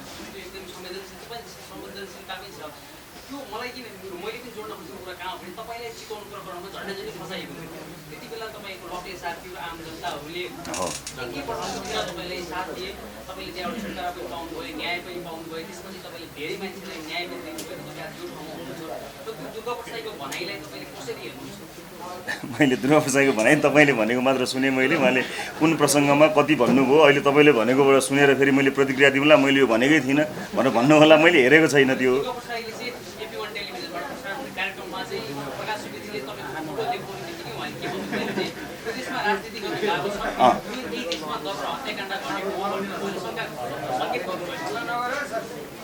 अब खोइ त्यसको जवाफ के दिउँ होला, के सङ्केत गर्नुभयो। मैले त्यो नहेरी प्रतिक्रिया दिँदाखेरि त्यो असाध्यै कच्चा जवाफ हुन्छ। म त्यति कच्चा जवाफ नदिउँ भन्ने छु।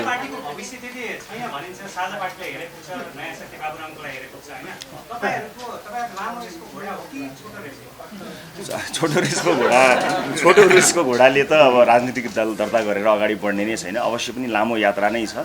तर हरेक दलको सफलता असफलतामा त्यसका विभिन्न घटनाक्रमहरू, परिवेशहरू, समय चक्र, यी धेरै कुराहरूले प्रभाव पर्ने हुनाले कुनै पनि दलको सफलता असफलतासँग अर्को कुनै पनि दलको सफलता असफलता चाहिँ तुलना हुन सक्दैन।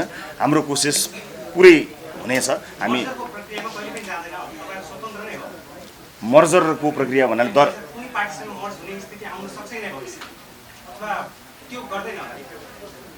अब समान विचारधारा भएका दलहरूसँग कुराकानी त भइ नै रहेको छ होइन। त्यस अर्थमा मर्जरको कुरा लाई हामीले निषेधै गर्ने भन्ने कुरो कुनै पनि दलमा हुँदैन। तपाईँले अब केही अगाडि पनि देख्नुभयो, ठुला ठुला दलहरूको त मर्जर भयो भनेपछि राजनीतिमा त्यो असम्भव कुरा होइन। तर अहिले यतिखेर हामी असाध्यै प्रारम्भिक चरणमा छौँ ती प्रश्नहरूको जवाफ दिनको लागि। राजनीतिभित्र भएका सम्भावनाहरूका कुराहरू गर्दा हामी पनि त्यो सम्भावनाहरूबाट अछुतो रहन त सक्दैनौँ। तर अहिले हामीले त्यसबारेमा त्यो चरणमा हामी प्रवेश नै गर्न सकेका छैनौँ। तर अन्य राजनीतिक दलहरूका जुन सम्भावनाहरू हुन्छन्, यी राजनीतिक दलहरू व्यथिति ननिम्त्याउने हकमा चाहिँ ती सम्भावनाहरू त सधैँ रहिरहन्छन्। तर व्यथिति ननिम्त्याउने हकमा, अराजकता ननिम्त्याउने हकमा, आम सर्वसाधारणको जीवनलाई गलत प्रभाव नपार्ने शर्त र हकमा त राजनीतिका सबै ढोकाहरू त खुला अवश्य छन् नि। तर जनताप्रति गद्दारी हुनु भएन, आम जनजीविकाका प्रश्नहरू अनुत्तरित हुनु भएन। आफ्नो स्वार्थका लागि चाहिँ यता मिल्ने र उता मिल्ने जुन व्यथितिबाट हामी वाक्क भएर यसरी अलग पेसा र व्यवसाय अथवा अन्य ठाउँमा भएका मान्छेहरू राजनीतिमा आउनुपर्ने अवस्था आयो। त्यही चिजको निरन्तरता चाहिँ हामीबाट हुँदैन। व्यवस्था परिवर्तन होइन, जनताको अवस्था भन्नुभएको छ। यी व्यवस्थामा तपाईँहरू सहमत हुनुहुन्छ? संहिता धर्मनिरपेक्षता हामी सहमत असहमत भन्दा पनि हाम्रो महत्त्वपूर्ण कुराहरू चाहिँ अहिले हाम्रा प्राथमिकता के हुन् भने जनताको अवस्था नै हो। जनताको अवस्था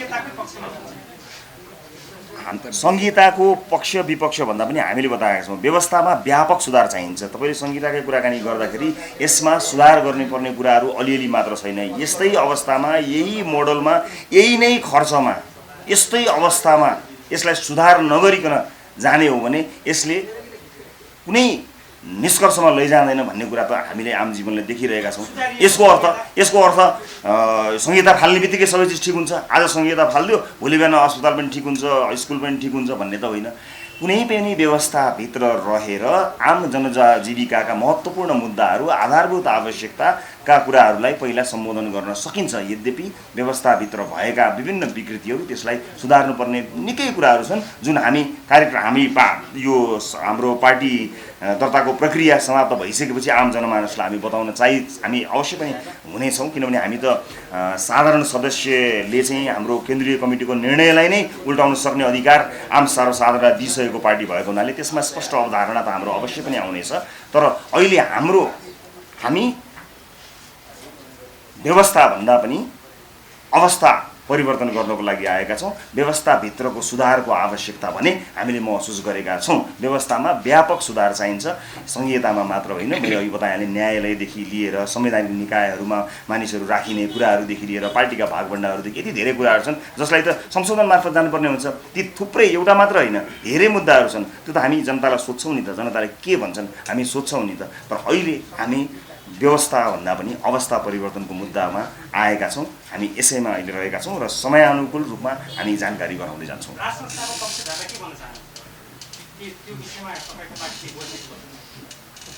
त्यो पनि अघि मैले दिएको जवाफले नै त्यसलाई नै गर्यो। त्यो पनि व्यवस्थाको कुरा आयो। व्यवस्था परिवर्तनको मुद्दामा अहिले हाम्रो यो आजको विषय होइन। भोलि समयले मागेको बेलामा कुनै पनि, मैले अगाडि बताएँ, अन्य प्राथमिकताका धेरै विषयहरू छन्। ती प्राथमिकता धेरै विषयहरूमा छलफल र संवाद नहुने भन्ने पक्कै पनि होइन। तर हामी अहिले अवस्था परिवर्तन नै हाम्रो महत्त्वपूर्ण मुद्दा हो। त्यस कारणले अहिले त तपाईँले त एउटा, दुईवटा, तीनवटा चिज भन्नुभयो नि, कयौँ विषयहरूमा आम नागरिकहरूले चाहिँ नि गुनासो गरिरहेका छन्। मैले त बारम्बार जोड लगाउँछु नि, न्यायालय लगायतका विषयहरू, यी सबै धेरै विषयहरू छन् जसमा जनतासँग हामी प्रत्यक्ष साक्षात्कारमा रहन्छौँ। हाम्रा उम्मेदवारहरूले केही मुद्दाहरू लिएर आउलान्। त्यो उम्मेदवारहरू हाम्रो चाहिँ प्री इलेक्सनबाट नै, प्राइमेरीबाट छानिएर आउने हुँदा उहाँहरू कस्ता मुद्दा बोकेका आधारमा छानिँदै आउनुहुन्छ, कस्ता मुद्दा बोकेका उम्मेदवार, विचार मिल्नेहरूसँग एकीकरणको पहल किन नहुनु? जहिले पनि भइरहन्छ। हामी भनेको छौँ जसको विचार मिल्छ उहाँहरूसँग एकीकरणको पहल अवश्य रूपमा हुन्छ। धेरै कुराहरू सँगै यात्रा गर्नु भनेको एउटा ठुलो कमिटमेन्ट हो नि, होइन? त्यो कमिटमेन्ट गर्नका लागि दुवै पक्ष तयार भयो भने अगाडि नबढ्नुपर्ने कुनै कसैसँग पनि त्यस्तो कुनै कारण छैन।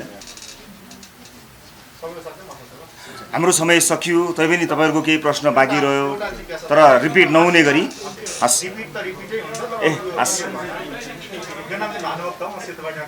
हजुर महाराज, तपाईँले यो जब अवस्था र व्यवस्थाको कुरा गर्नुहुन्छ नि, त्यसले म बुझ्दिनँ क्या। तपाईँ बुझाउन नसक्नु भयो कि मैले नबुझा हो। फर्स्ट कुरा है, तपाईँको पार्टी राष्ट्रिय स्वतन्त्र पार्टीले गणतन्त्र मान्छ कि मान्दैन? गणतन्त्र नमानिकन त तपाईँले कुनै पनि राजनीतिक दललाई मान्छ कि मान्दैन मात्रै भन्नु। मान्छ, गणतन्त्र मान्छ। धर्मनिरपेक्षता मान्छ कि मान्दैन? मान्नुपर्छ। मान्छ कि मान्दैन? मान्छ।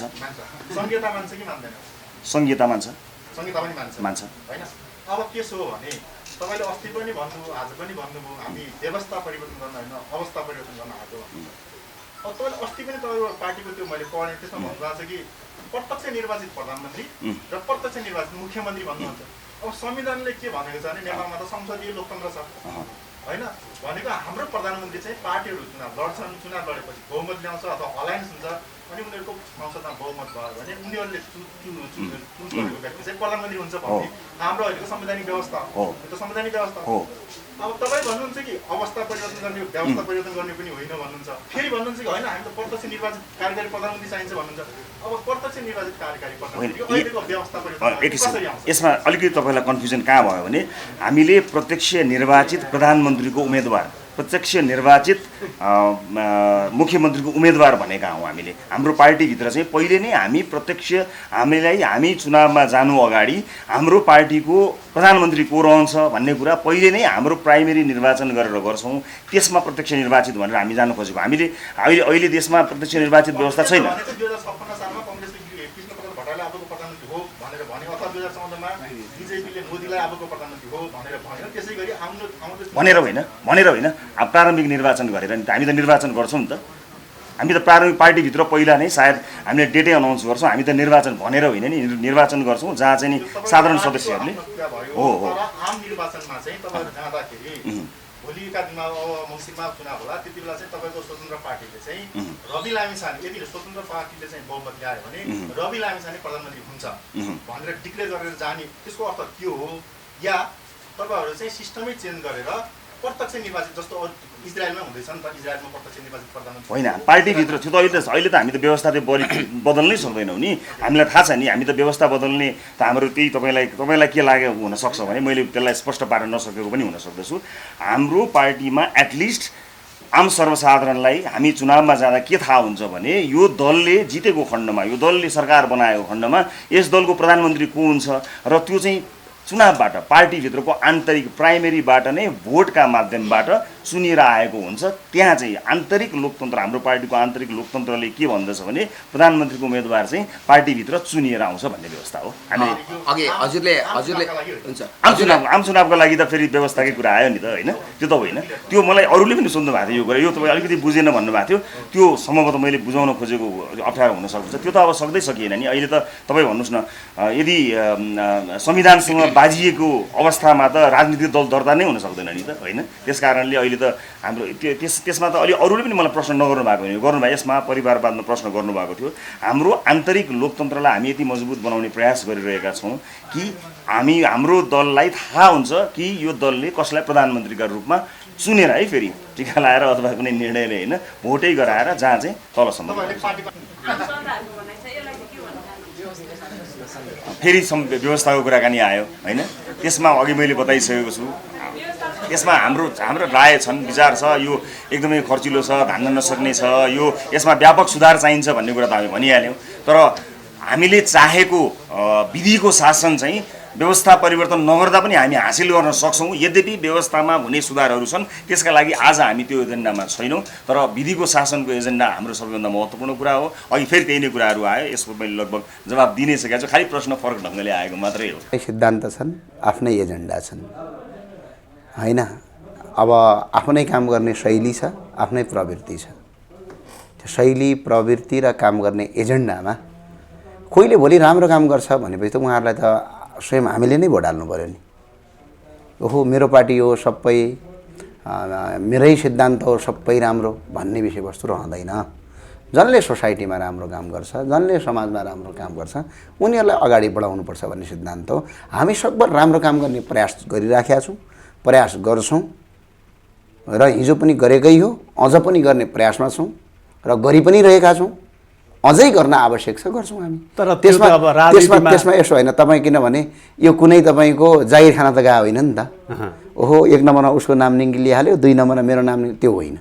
तर राजनीति चपाउने दाँत फरक हुन्छ नि बिल्कुलै त्यो होइन र हामी त्यो कन्सेप्ट त्यही भएर त हामी नयाँ किसिमले आयौँ त। चपाउने दाँत र देखाउने दाँत दुई प्रकारका हुन्छन् भनेर बाहिर भनेपछि यो चाहिँ गर्नु हुँदैन देखाउने र चपाउने दाँत एउटै हुनुपर्छ भनेर हामी नयाँ ढङ्गले आएका छौँ। यही त फरक हो। अब सबै त्यो पुरानै स्टाइलमा सबै पद्धति पहिलाकै स्टाइलमा भएर यदि गइयो भने पछाडि त हामी नयाँ युवा पुस्ताहरूको महत्त्व के हो त? हो, नयाँ युवा पुस्ताहरूले बिल्कुलै नयाँ ढङ्गबाट, नयाँ विचारबाट र नयाँ तपाईँको सोचबाट र जसरी पनि राष्ट्रको सेवा र यो मुलुकको दीर्घकालीन समस्याको समाधान गर्ने योजनाका साथ गइयो भनेपछि बल्ल तपाईँले मुलुकले निकासमा हुने हो। तर आज कति मान्छेले समर्थन गर्छन्, अब कतिले मलाई समर्थन गरेनन्, त्यो विषयवस्तु गौण होइन। गौण विषयवस्तु के हो भने हामीले उठाएको एजेन्डाले, हामीले उठाएको मुद्दाले, हामीले बोकेका सिद्धान्तले, हामीले गरेका कामहरूले साँच्चै यो मुलुकमा हित गर्छ वा बेहित गर्छ, मुलुकलाई फाइदा गर्छ वा मुलुकलाई घाटा गर्छ, हामीले त्यतातिर ध्यान दिने हो। आज व्यक्ति तपाईँको ओहो यसो मास भयो भन्दैमा अब भोलि कसैले नहोला, हिजो कोही थिएन, आज हुन्छ, यो यदि हेर्ने हो भने त त्यतातिर चाहिँ कसैले ध्यान दिनु आवश्यक म देख्दिनँ। तपाईँ पनि त्यो एउटा मासले बनाएको राप्रपाको नेता हो। हिजो भ्रष्टाचार विरोधी सामाजिक अभियान त हुनुहुन्थ्यो। आज त हामी झन् अझ त्योभन्दा डबल काम गरिरहेका छौँ। ज्ञानेन्द्र शाही त्यत्रो विशाल नाम, देश विदेशमा ज्ञानेन्द्र शाही भनेपछि अब देशको प्रधानमन्त्री ज्ञानेन्द्र शाही बन्नुपर्छ भनेर कमेन्टहरू एक छत्र देखिन्थ्यो नि कुनै समय। तर तपाईँ राप्रपाभित्र प्रवेश गरेपछि ज्ञानेन्द्र शाही सङ्कुचित भए अथवा खुम्चिएर बस्नुपर्ने अवस्थामा पुगे। होइन, यसो त्यो तपाईँको सोच हो, तपाईँको सोचका लागि धन्यवाद छ। के भन्छन्, फुलको आँखामा फुलै संसार, काँडाको आँखामा काँडै संसार। अब तपाईँले त्यही सोच्नुहुन्छ, त्यही सोच मान्नुहोस्, तर त्यो वास्तविकता होइन। किनभने हामी हिजो सडकमा एक्लै थियौँ, हामी एक्लै आवाज उठाइरहेका थियौँ। आज हामी कार्यान्वयन गर्ने निकायमा जानुपर्छ भनेर हामी मात्र होइन। सुरुमा मैले पार्टीमा प्रवेश गर्दाखेरि केही स्वतन्त्र मान्छेहरूले, केही पत्रकारहरूले ओहो पार्टीमा गयो यो जान हुन्थेन भन्थे। तर वास्तवमा त राजनीतिक नै गरेर मुलुकको निकास गर्नुपर्दो त रहेछ त। हो, नेतृत्वले जहिले पनि के कुरा गर्नुपर्छ, स्वतन्त्र राजनीति अहिले त्यस्तो हुँदैन। व्यक्ति आफैमा स्वतन्त्र हो भन्ने हो भने पछाडि घर परिवार पनि हुन्छ कसरी स्वतन्त्र भयो। व्यक्तिले विचार नबोकेर स्वतन्त्र हुन्छ, त्यो त एउटा भन्ने बाहिर बहाना हो। हरेक व्यक्ति आफ्नो विचारका साथ हुन्छ, किनभने हरेक व्यक्तिको आफ्नो छुट्टै विचार हुन्छ। छुट्टै विचार बोक्ने बित्तिकै अब स्वतन्त्र भने त म पनि त स्वतन्त्र हो, तपाईँ पनि स्वतन्त्र हो, सबै स्वतन्त्र हो। कसलाई पो कसले तपाईँको घाँटीमा पासो लगाएर तपाईँको यसो डोर्याएर हिँडे त छैन नि। हो, विचार बोकेको हो, यो विचार ठिक छ है भन्ने विषयवस्तु, यो विचार गलत छ है भन्ने विषयवस्तु भने के स्वतन्त्र भएको अहिलेको उम्मेदवार दाजुभाइ दिदीबहिनीहरूले पनि त कुनै विचार बोक्नुहुन्छ। यो व्यवस्था राम्रो हो भन्ने बित्तिकै त गणतन्त्रको विचार त बोकियो त। यो व्यवस्था ठिक हो भन्ने बित्तिकै त यो देश लुटतन्त्रको पक्षधर भइयो नि त। यो व्यवस्था सबै ठिक हो भने त 15 खर्ब रुपैयाँ तपाईँको परदेशमा गएको रकम र यो देशको भ्रष्टाचारमा त्यति नै भागीदारी भइएन र। अर्थात् योभन्दा अर्को चिज ल्याउनुपर्छ, यो भएन भनेर यदि कसैले त्यसको क्वेसनिङ गर्छ भने त्यो त अर्को नयाँ विचार हो नि। अनि नयाँ विचार कसरी स्वतन्त्र हुन्छ? र संसारमा व्यक्ति, हरेक व्यक्ति आफैमा स्वतन्त्र हो। तपाईँलाई लाग्छ यो तपाईँहरूले अवलम्बन गरेको विचार नयाँ विचार हो? हामीले अवलम्बन गरेको विचार बिल्कुलै नयाँ हो। किनभने हामीले जनताबाट प्रत्यक्ष निर्वाचित कार्यकारी प्रधानमन्त्रीको कुरा बढाएका छौँ, राष्ट्रपतिको ठाउँमा संविधानभित्र बस्ने राजाको कुरा गरेका छौँ। यो बिल्कुलै नयाँ हो। यसले गणतन्त्रको पनि पुरै परिभाषा गर्छ, प्रजातन्त्रको पनि पुरै परिभाषा गर्छ, लोकतन्त्रको पनि पुरै परिभाषा गर्छ। किनकि जनताले नै आफ्नो कार्यकारी प्रमुखलाई प्रत्यक्ष तपाईँको भोट हालेर जिताउने भनेको त्यो गणतन्त्र, लोकतन्त्र र प्रजातन्त्रको उन्नत, सबभन्दा उन्नत डेमोक्रेसी पद्धति हो। मुलुकमा दुई राजनीतिक धार, विशेष गरी एकातर्फ गणतन्त्रवादीहरू, अर्कोतर्फ तपाईँहरू राजतन्त्रवादीहरू। होइन, यो हुँदैन। गणतन्त्र चाहिँ वादी हुन सक्छन्, राजा चाहिँ राजतन्त्र मान्ने व्यक्तिहरू भनौँ न, तपाईँहरूकै भाषामा भन्नुपर्छ। राजतन्त्र तर एउटा ठुलो जमात राजतन्त्रको बर्खिलाफमा छ कि यही व्यवस्थाभित्र एउटा वैकल्पिक राजनीतिक सुसंस्कार सहितको राजनीतिक शक्ति आउनुपर्छ जसले मात्रै मुलुकको परिवर्तन गर्न सक्छ भन्ने एउटा ठुलो जमात छ। ठिक छ, त्यसो भने म एक दुई उनीहरूलाई तपाईँहरूले किन कन्भिन्स गराउन सक्नु भएको छैन कि किन सक्नु वास्तवमा ठिक भनेको त राजतन्त्र नै हो नि? हरेक मान्छेलाई, हरेक व्यक्तिलाई आफ्नो विचार राख्न पाउने अधिकार हुन्छ, आफ्नो विचार बोक्न पाउने अधिकार हुन्छ। कसैले पनि कसैको विचारलाई परिबन्ध र घेरामा पार्न पाइँदैन। कसैलाई राज संस्था ठिक लाग्छ, यसले राम्रो गर्छ भन्ने मान्छेहरू जोडिन्छन् र बढिरहन्छ। कसैलाई ठिक लाग्दैन भने उहाँहरूको स्वतन्त्र अधिकारको कुरा हो। तपाईँले राज संस्था बेठिक भन्नुभयो, तपाईँले नराम्रो मान्छे भन्नु त पाइएन नि त, त्यो उहाँहरूको स्वतन्त्र विचार हो। त्यो भोलि त्यसले पार्ने असरको भागीदारी त यता राज संस्था मान्ने मान्छेले पनि भोग्नुपर्छ, उता यही व्यवस्था ठिक हो भन्नेले भोग्नु परेको छ नि। आज ओहो के न हो यो परदेश ल्याउनु पर्यो, देशै कायापलट गर्छ भनेर हिजो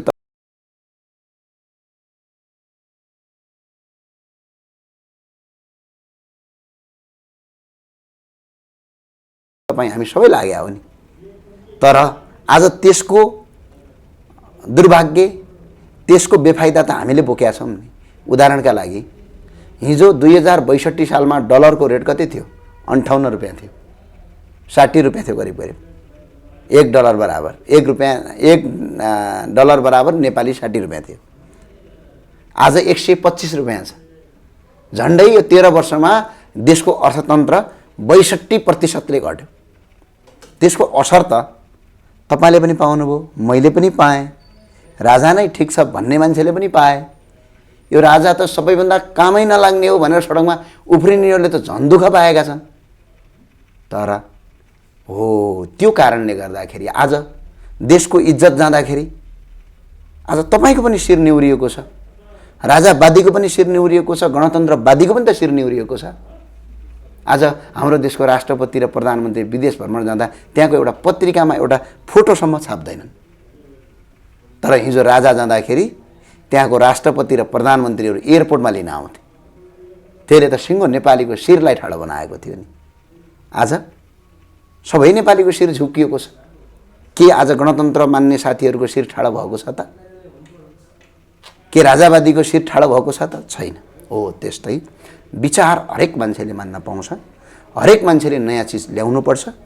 अहिले जसरी आम संसार जगतमा सञ्चार क्षेत्र छोडेर आउनुभयो रवि दाईहरू, उहाँहरूलाई स्वागत छ। अझै राम्रो गरौँ, सहकार्य गरेरै अगाडि बढ्ने हो। हिजो टाउका काटेर टाउकाको मूल्य तोक्नेहरू त एक हुन सक्छन् भने अब हामीहरू एक हुन नसक्ने के कारण छ? हामी त एउटै बाटोमा हिँडेको, एउटै पद्धतिमा हिँडेको, एउटै एजेन्डा बोकेर हिँडेको हिजो हो। त्यसका कारणले गर्दा त्यसमा केही आपत्ति मान्नुपर्ने, कुनै अप्ठ्यारो मान्नुपर्ने, कुनै कम्पिटिसन सम्झिनुपर्ने त्यसको कुनै पनि तुक छैन, कुनै पनि कारण छैन। तपाईँहरू भन्नुहुन्छ प्रत्यक्ष निर्वाचित कार्यकारी प्रधानमन्त्री भन्नुहुन्छ। ठ्याक्कै रवि लामिछानेले प्रत्यक्ष निर्वाचित कार्यकारी प्रधानमन्त्री र कार्यकारी मुख्यमन्त्री भन्नुभएको छ। प्रत्यक्ष निर्वाचित एजेन्डा मिलेको छ यी दुईटा कुरामा। तर कहाँनिर गएर अड्क्यो भने तपाईँहरू राजतन्त्र भन्नुहुन्छ, उहाँहरू यही व्यवस्था ठिक छ भन्नुहुन्छ। अब मैले अघि नै भनिसकेँ नि, हरेक मान्छेको आफ्नो विचार हुन्छ। विचार मान्न पाउने हरेक मान्छेको आफ्नो नैसर्गिक अधिकार हो। अब उहाँले देख्नुभएको होला यही विचारभित्र धेरै कुरा राम्रो गर्न सकिन्छ भनेपछि त्यो विचार पनि त ठिकै होला। हामीले देखेका छैनौँ यो विचारमा तपाईँको परदेश पाल्न सकिँदैन। परदेशले त 15 खर्ब रुपियाँ यो 5 वर्षमा लगाएको छ। 15 खर्ब रुपियाँमा केही पनि रिजल्ट आएन। 2074 सालमा हाम्रो वैदेशिक ऋण 8 खरब थियो 74 सालको पहिलो चुनाव हुँदाखेरि प्रदेशको। अहिले 2069 करिब करिब अहिले 2000 तपाईँको अहिले आइपुग्दाखेरि झन्डै 5-6 वर्ष पछाडि आइपुग्दाखेरि 69 आइपुग्दाखेरि 79 आइपुग्दाखेरि कति भयो हाम्रो अहिले वैदेशिक ऋण? करिब करिब 18 खर्ब भयो अहिले 2079 साल आइपुग्दाखेरि। भनेपछि करिब करिब 10 खर्ब रुपियाँ त यो 5 वर्षमा बढ्यो वैदेशिक ऋण। त्यो पैसा भोलि हामीले कसरी ल्याउने हो? जनतालाई करमाथि कर बढाएको छ। आज पेट्रोलमा 65 रुपियाँ कर बढाएको छ। परदेशका कर्मचारी कसरी पाल्ने हो? पैसा कहाँबाट ल्याउने हो, त्यसो कसैले पैसा ल्याउने आइडिया देखाएको छ भने त्यो त राम्रो कुरा हो, तर त्यो आइडिया पनि दिनुपर्छ। हामीले नराम्रो देख्यौँ यसमा, किनकि यत्रो खर्चिलो व्यवस्थाले मुलुकले आर्थिक रूपमा धान्न सक्दैन, मुलुक आर्थिक रूपमा धन जर्जर जान्छ भनेर हामीले सोच्यौँ। उहाँहरूले यो व्यवस्थामा यही प्रदेशै पाल्न सकिन्छ भनेपछि अब कुनै त्यो आर्थिक स्रोतको पनि त व्यवस्था देख्नु भएको होला। त्यही भए हुनाले संसारमा कुनै पनि सिद्धान्त खराब हुँदैनन्। तपाईँ कुनै समय त्यो सिद्धान्तसँग कार्यान्वयन गर्न सक्नु सबभन्दा ठुलो विषयवस्तु। तपाईँ कुनै समय स्वतन्त्र अभियन्ता हुनुहुन्थ्यो, आज पनि त स्वतन्त्र छु के नितान्त अहिले त राप्रपाभित्र सम्मिलित हुनुहुन्छ, राप्रपाको प्रवक्ता हुनुहुन्छ। मैले एउटा कुरो हरेक तपाईँ पत्रकार हो, तपाईँ स्वतन्त्र हो कि होइन? म श्रमजीवी स्वतन्त्र पत्रकार हो। म पनि एउटा स्वतन्त्र पार्टीको कार्यकर्ता, सकिएन? हरेक मान्छे आफैमा स्वतन्त्र हुन्छ, विचार बोक्दैमा कोही स्वतन्त्र हुने हरेक आज त तपाईँको राप्रपासँग ट्याग त तपाईँलाई लाग्छ नि? के छ तपाईँलाई पत्रकारको ट्याग लाग्यो नि? ल भन्नुहोस् न, तपाईँ स्वतन्त्र हो कि होइन? हिजो स्वतन्त्र अभियन्ता नै हजुरलाई एक किसिमले म उदाहरण म हजुरलाई नै उदाहरण दिन्छु। हजुर आज पत्रकार हुनुहुन्छ, हजुर स्वतन्त्र हो कि पत्रकार हो? स्वतन्त्र श्रमजीवी पत्रकार हो, स्वतन्त्र राष्ट्रिय प्रजातन्त्र पार्टीको प्रवक्ता। हरेक मान्छे आफैमा स्वतन्त्र हुन्छ, हरेक मान्छेको आफ्नो विचार पार्टी पनि स्वतन्त्र हुन सक्छ। पार्टीको आफ्नो विचार हुन्छ। पार्टी भनेको एउटा सङ्गठन हो, व्यक्ति भनेको फरक विषयवस्तु हो। र अर्को कुरा, हरेक मान्छे स्वतन्त्रसँग पार्टीलाई ट्याग लगाउन मिल्छ? त्यस्तो कोही फेरि संसारमा मैले भने त संसारमा कोही पनि कहीँ कतै स्वतन्त्र हुँदैन, हरेक मान्छेको आफ्नो विचार हुन्छ। स्वतन्त्र हुँ म यो पार्टीको मान्छे होइन भन्न पाइयो, म यो पार्टीको मान्छे हुँ भन्न पाइयो, होइन भन्न पाइयो, म यो दलको मान्छे होइन भन्न पाइयो, म पुरै स्वतन्त्र हुँ भन्न त कि त उहाँहरूले विचारै बोक्नु भएन। यही व्यवस्था ठिक हो भन्ने मान्छे कसरी स्वतन्त्र हुन सक्छन्? यो विचार व्यवस्था ठिक हो भन्ने मान्छे त कुनै व्यक्तिको मात्रै पोइन्ट अफ भ्यू जो कि कुनै दल दर्ता दलको मान्छे हुन पाइएन कि उसको विचार होइन कि उसको एजेन्डा होइन कि तपाईँको हिजोसम्म तपाईँको एउटा व्यक्तिगत एजेन्डा थियो, व्यक्तिगत विचार थिएन। हाम्रो पनि सङ्गठित विचारै थियो। कहाँनिर तपाईँले व्यक्तिगत देख्नुभयो? हाम्रो पनि त सङ्गठित विचार थियो। के विचार थियो? जनताबाट प्रत्यक्ष निर्वाचित कार्यकारी प्रधानमन्त्री, वैदिक सनातन सहितको हिन्दू राष्ट्र, भ्रष्टाचार अन्त्य गर्नका लागि संवैधानिक निकायमा राजनीति नियुक्तिको अन्त्य भन्ने हाम्रो अभियानको विचारै थियो। तर संवैधानिक राजतन्त्र त थिएन। संवैधानिक राजतन्त्र राजाको विषयमा सोच्ने भनेर हामीले छोडेका थियौँ। आज सोच्यौँ, ठिक छ भनियो आइयो। अनि राजाको विषय मान्दैमा त्यो तपाईँको आएर स्वतन्त्र नहुने, गणतन्त्रको विषय मान्दैमा त्यो स्वतन्त्र नहुने, कसैले यो विचारै मानेको छैन भने उसले किन यो सिद्धान्त र यो परिधिभित्र बसेर तपाईँको राजनीति गरिरहेछ त? अब रवि लामिछानेले राष्ट्रिय स्वतन्त्र पार्टी भनेर नामै पार्टीको नामै स्वतन्त्र राखिदिनु भयो। ठिक छ, उहाँको तपाईँहरूले पनि हामी पनि स्वतन्त्र राप्र पाउनु होइन होइन त्यो यसो होइन क्या। मैले हजुरलाई स्वतन्त्र नाम आफैमा स्वतन्त्र रहेन भन्ने बडो यो तपाईँहरू बिहानैदेखि कमेन्टहरू आइरहेको छ क्या। सायद होइन न, यसो छ, तपाईँ अहिले सबै मान्छे रवि लामिछानेलाई स्वतन्त्र राख्यो भनेर उनको खेदो खन्न चाहिँ किन लाग्नु भएको छ भन्छु म। त्यो उहाँको अधिकार हो नि त। स्वतन्त्र भन्ने कुरा कसैले कसैलाई दाइजोमा दिएको चिज हो र। तर दल विहीन हुँदैन, उनीहरूको मनोभावनामाथि प्रहार गर्नु भएन नि। मैले एउटा कुरो भने, स्वतन्त्र भन्ने कसैको कपिराइट हो र कि ट्रेडमार्क हो? ट्रेडमार्क हो भने त त्यो आफैमा स्वतन्त्र होइन भने स्वतन्त्र पार्टीको नाम रवि लामिछाने राख्दैमा कोहीले आपत्ति मान्नुपर्ने विषयवस्तु छ? म त कहीँ कतै विषयवस्तु देख्दिनँ। किन देख्दिनँ भने उहाँको त्यो अधिकारको कुरा हो। कसैले स्वतन्त्र राख्ला, कसैले भोलि फ्रिडम राख्ला, त्यसले अङ्ग्रेजीमा कन्भर्ट गरेर, कसैले भोलि अर्को राख्ला तपाईँको हरित राख्ला, कसैले भोलि कृषि पार्टी राख्ला। अनि के कृषि पार्टी राख्ने बित्तिकै सबै किसानले उठेर ओहो हाम्रो किसानको पार्टी राख्यो भने विरोध गर्न पाइन्छ र? तर अहिले जुन त्यो नाम त्यो तपाईँको स्वतन्त्र राजनीति गर्ने व्यक्तिहरू जसले स्वतन्त्र उम्मेदवारको रूपमा एउटा कुरो भन्छु, उभ्याइरहेका पार्टी भइसक्यो, उनीहरूले म स्वतन्त्र उम्मेदवार हुँ भन्दै गर्दा त रवि लामिछानेको पार्टीको उम्मेदवार होइसक्यो भन्ने किसिमको प्रभाव गएन? त्यस्तो प्रश्न चिन्ह खडा भएन? रवि लामिछानेले के यो देश बेचिया छन् र? त्यो भयो त उनलाई सुनमा सुगन्ध हो भन्छु म त। देश बेचिया छन् र तपाईँको यही व्यवस्था ठिक हो भनेर जानेहरू र यो देश बेच्दाखेरि चाहिँ चुप्प लाग्नेहरू चाहिँ कसरी स्वतन्त्र हुन सक्छ? होइन, उहाँसँग व्यक्तिगत आग्रह पूर्वाग्रह भन्दा पनि नामसितको सवाल जोडियो क्या। होइन, नाम भन्ने कुरा जे पनि राख्न पाइन्छ, त्यो मान्छेको नैसर्गिक अधिकार हो। तपाईँ पत्रकारलाई पनि भन्छु, अघिदेखि तपाईँ रवि लामिछाने भनेर पेले हुनुहुन्छ। रवि लामिछाने राजनीतिकमा आउनु सुखद विषयवस्तु भन्छु, यो दुःखद होइन। तपाईँ खुसी हुनुहुन्छ? किन खुसी नहुने? केका लागि खुसी नहुने? हिजो साथमा काँधमा काँध हालेर हिँडेको मान्छे हामीहरू, खुसी नहुने भन्ने हुन्छ? कसैले कोहीले नयाँ र राम्रो काम गर्छु भन्यो भने बेखुसी हुनुपर्ने कुनै कारण छ? भोलि अहिलेकै दलबाट कोही मान्छे आएर राम्रो काम गर्छु भनेर आएपछि उनलाई त हामीले काँधमा काँध हाल्ने हो। अहिलेको युवा पुस्ता र पहिलाको युवा पुस्तामा यो त फरक हुनु पर्यो नि। पहिलाका युवा मान्छेहरू के भन्थे? आफ्नो पार्टीको केही काम राम्रो भयो नराम्रो भयो भने राम्रो, अर्का पार्टीले कुनै राम्रो काम गरे पनि त्यो नराम्रो भन्ने प्रवृत्तिको त अब अन्त्य गर्नुपर्छ।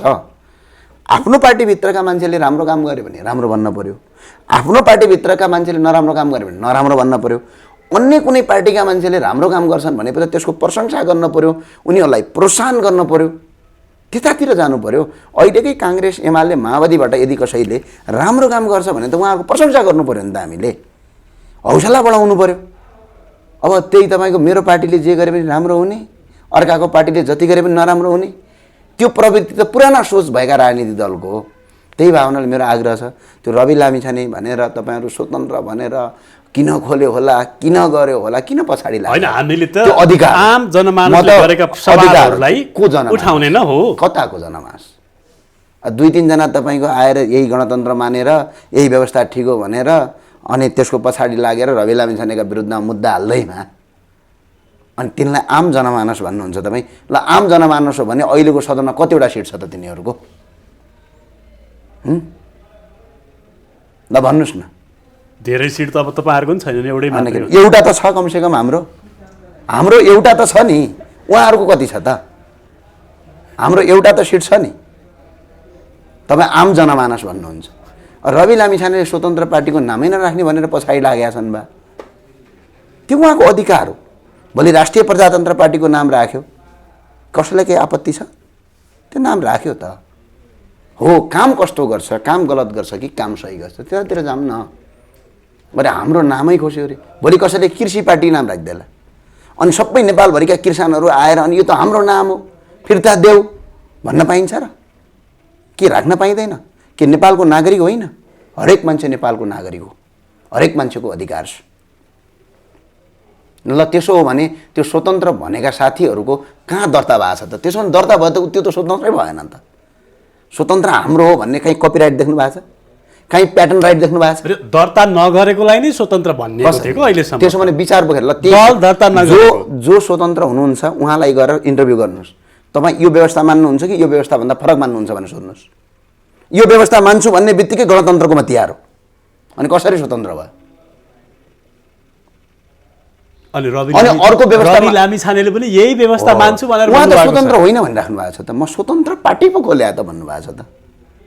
अनि नाम चाहिँ स्वतन्त्र राख्ने के भयो? के फरक पर्छ? भोलि कसैले कृषि पार्टी राख्ने बित्तिकै उसले कृषि पार्टी राख्न नपाउने भन्ने हुन्छ?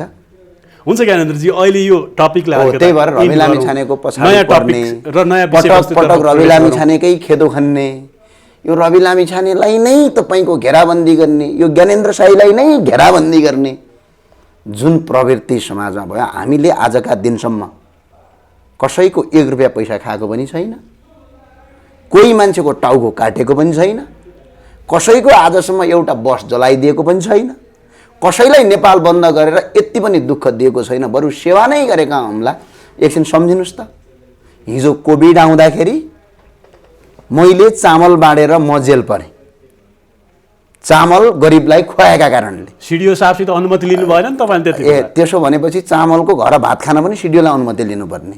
अब हात चुट्दाखेरि पनि ओहो डिआइजी साहब मैले हात चुटेँ भनेर फोन गर्नुपर्ने, यस्तो पनि व्यवस्था हुन्छ। गऱ्यौँ।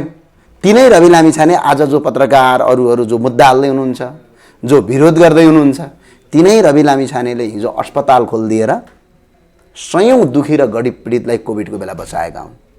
मै ज्ञानेन्द्र शाही, मलाई जो बेसरी गाली गर्छन्, हिजो कोभिडको बेला झन्डै 10 लाखभन्दा बढी मान्छेको ज्यान उद्धार गरेका छौँ हामीले। रेकर्ड छ आज त्यो पनि।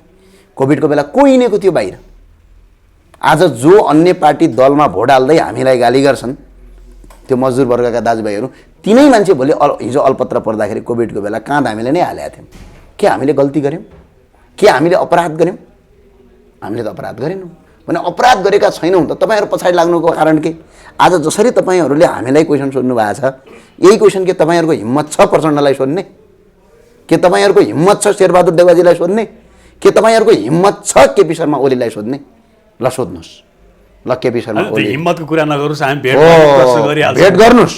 जसरी हामीलाई भेट्न तपाईँलाई सजिलो छ त्यसरी उहाँहरूलाई पनि भेट गर्नुहोस्। सोध्नुहोस् यति यति अरब पैसा कहाँ छ सोध्नुहोस्। पेट्रोलमा अर्थमन्त्रीज्यूलाई 65 रुपियाँ कर किन लगेको र आज जनतालाई सडकको बास किन गरेको सोध्नुहोस्। अर्थमन्त्री र गभर्नरज्यूलाई 44 खर्बको तपाईँको सेयर मार्केटको बजार आज 26 खर्ब रुपियाँमा झारेर 18 खर्ब रुपियाँ नेपाली जनताको पैसा किन लुटेको त्यहाँ हो सोध्ने।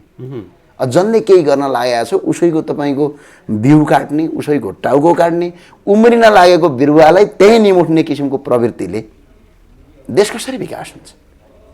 हुँदैन। ज्ञानेन्द्रजी, अब तपाईँ काठमाडौँबाट अबको सङ्घीय निर्वाचनमा उठ्ने एक किसिमको हल्ला थियो काठमाडौँ उपत्यकाभित्रबाट, र अब बिस्तारै काठमाडौँभित्र स्वतन्त्रहरूको पकड जम्दै गएपछि, स्वतन्त्र उम्मेदवारहरू बलियो उपस्थिति हुँदा थालेपछि अब ज्ञानेन्द्र साई कहाँबाट उठ्ने होला भन्ने प्रश्नहरू छन्। यसलाई अन्यथा नलिकन तर सकारात्मक तरिकाले किन मैले कहिले पनि नकारात्मक तरिकाले गरेका छौँ। यही त हो यहाँ हामी भुइँ मान्छेको समस्या यही हो। ठुला मान्छेले टेलिभिजनका अगाडि गाली गर्दाखेरि पनि सिद्धान्त बोल्यो, ओहो कति शालीन भन्ने, हामीले राम्रो कुरा गर्दाखेरि पनि नकारात्मक भयो भन्ने, यो प्रवृत्तिको कमी हो। यो प्रवृत्तिलाई सुधार्न अनुरोध छ। पहिलो, अब चुनावमा आज हिजो नेकपा एमालेकै साथीहरू टन्नै थिए, हिजो काङ्ग्रेसका साथीहरू थिए, आज स्वतन्त्रका साथीहरू छौँ भन्छन् मात्रै देखा त छैन कहीँ पनि हैन। विभिन्न ठाउँबाट 10वटै क्षेत्रबाट उम्मेदवारी घोषणा गरिसकेको छ त 10वटामा उहाँले गर्नुभयो, म त भन्छु 15वटामा गर्नुहोस्। 10वटा मात्रै किन गरे? ललितपुर र काठमाडौँ 3वटा ललितपुरको निर्वाचन क्षेत्र पनि बाँकी छ, 2टा भक्तपुरको पनि बाँकी छ। 165मै गरे भयो नि, त्यो त अधिकार छ नि। अनि एकजना मान्छे लड्ने हो र? अस्तिको चुनावमा पनि कति थिए? स्वतन्त्र उम्मेदवारी दिएको झन्डै तपाईँको एमालेको बराबर तपाईँको जनप्रतिनिधि उठाएको थियो स्वतन्त्रमा। अनि फेरि स्वतन्त्रमा त तपाईँको जितेको जम्मा 2 जनाले हो।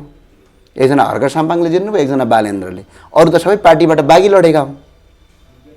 स्वयं हाम्रो गोपी हमाल स्वतन्त्र होइनन्। तपाईँको विचारमा जाने हो भने उहाँले त चुनाव जित्नका लागि पार्टी नै परित्याग गर्नुभयो, रापरपाले पुरै सहयोग गर्यो उहाँलाई।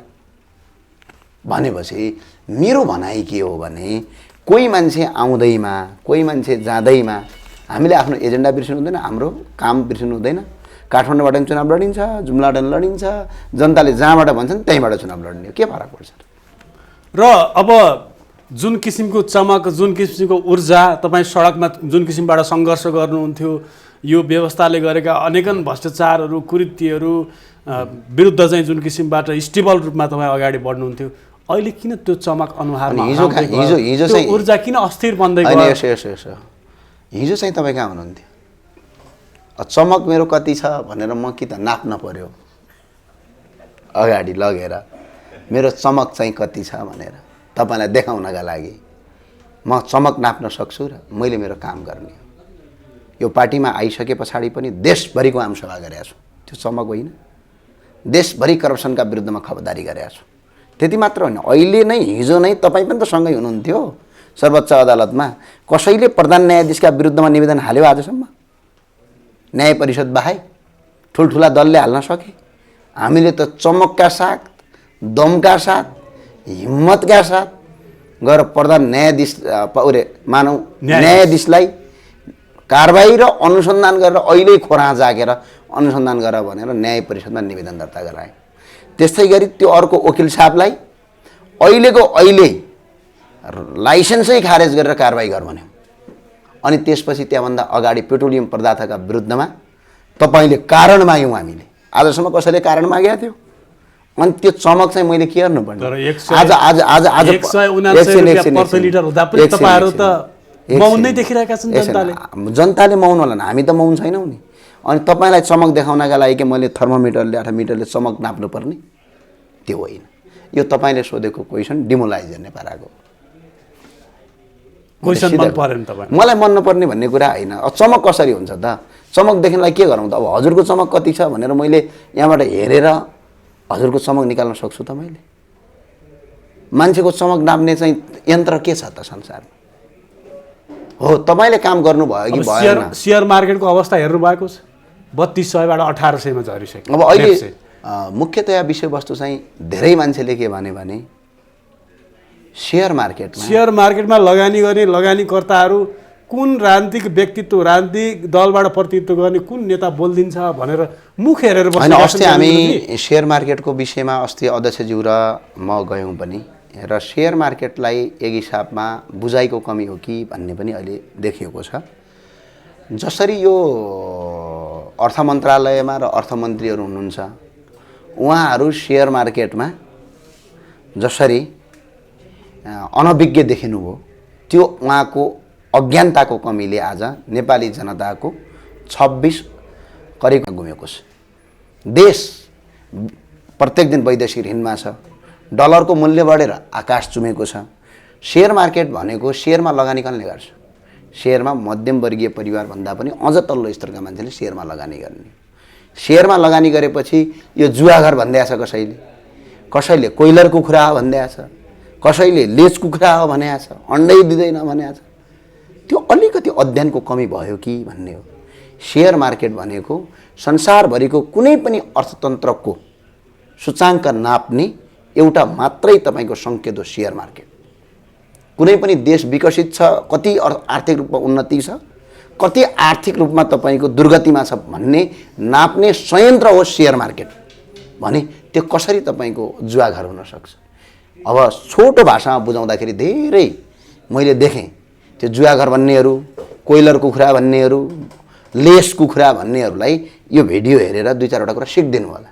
यो कस्तो हुन्छ भने, मानौ मैले एउटा सेयर किने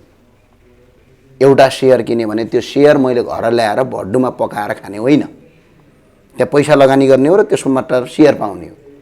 त्यो सेयर मैले मानौ पहिला सेयर ल्याएको थिएँ मैले होटलको, अब त्यो पैसा गयो, म कहाँ त सेयरको सर्टिफिकेट मात्र बस्ने हो। त्यो पैसा गएर ब्याङ्कमा जान्छ, ब्याङ्कबाट त्यो पैसा घुम्छ, पुरै रेगुलेट भएर बेनिफिट हुन्छ। अब मलाई सेयर बेच्न मन लाग्यो त्यो होटलको, मैले बेचेँ, सरकारलाई कर पनि आयो। अनि अर्को मानौ हाइड्रोमा गयो, अब त्यो पैसा कहाँ गयो? हाइड्रोमा गयो। हाइड्रोमा गइसके पछाडि के भयो? त्यो पैसा पनि घुमेर सट्ट सर्कुलेट भएर त्यहाँ धेरै ठाउँ पुग्यो। फेरि हाइड्रोबाट बेचेर अर्को ठाउँ लगियो, त्यो पैसा फेरि त्यहाँ सरकारलाई ट्याक्स तिर्यो, फेरि अर्को ठाउँ गयो, त्यहाँ ट्याक्स तिर्यो। पुरा चक्रका साथ 100 रुपैयाँ लगानीले करिब 10,000 को काम गरिसकेका हुन्छ। त्यस्तोसँग तपाईँको पैसा के हुन्छ? रेगुलेट भइराखेको हुन्छ, पैसा घुमिरहेको हुन्छ।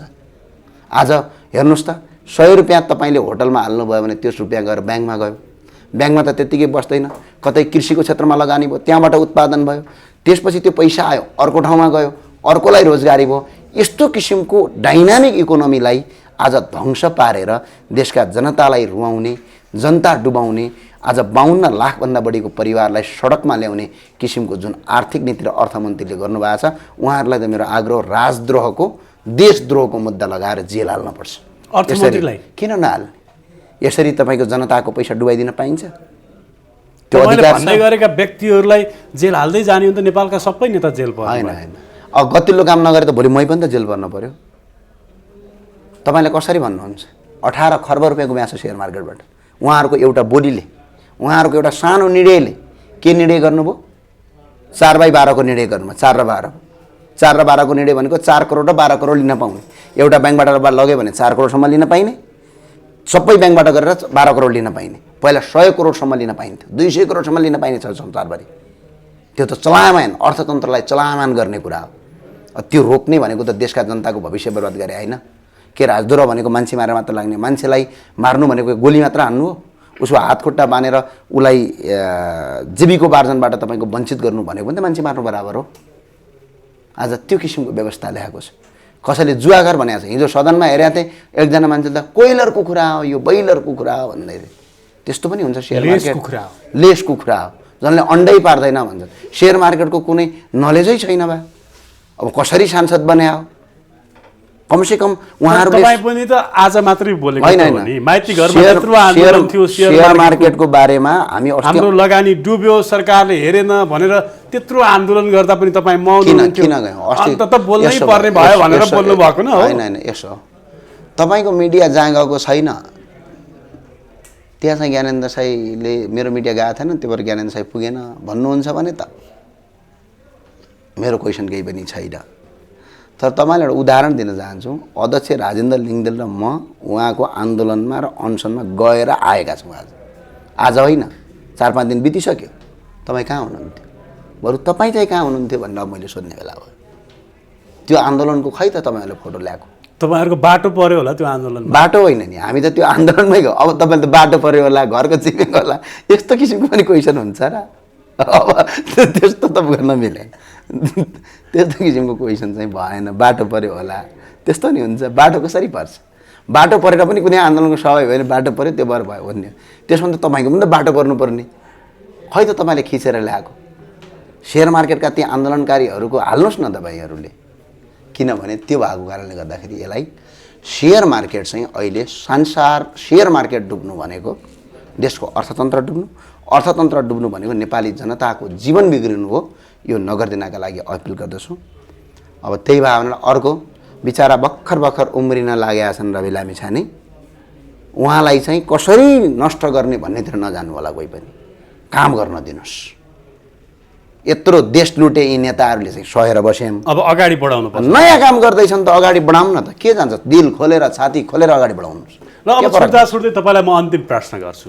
तपाईँ कहाँबाट उठ्नुहुन्छ अब सङ्घीय निर्वाचन? म तपाईँकै गाउँबाट उठ्छु। तपाईँ भोट दिनुहुन्न? त्यो त मैले सोच्दै छ। अब त्यो हो, भोट दिने बेलासम्म सोच्छु। हो, सोच्नुहोस्। म तपाईँकै गाउँबाट, म नेपालको नागरिक हो। मैले जहाँबाट नि लड्न पाउने अधिकार छ। यो त स्थानीय तहको चुनाव जस्तो हुँदैन जहाँ तपाईँको घर हो त्यहीँबाट लड्नु। तर तपाईँको जन्मस्थल जुम्लाबाट उठ्ने सम्भावना पनि छ भनेर पनि मान्छेहरू भन्छन्। अब जननी जन्मभूमि त बिर्सिन सकिँदैन। जननी र जन्मभूमि संसारको स्वर्गदापी भन्छन् के अरे मान्छेले। जन्मभूमि र आमा एउटै हो, होइन? त्यहाँबाट जननी जन्मभूमि स्वर्गदापी गरिएछ। हो। अब के हेर्ने, मलाई संस्कृत सबै आउँदैन, होइन? सिधा कुरा, जे चिज आउँदैन त्यो त आउँदैन भन्न नि पर्यो।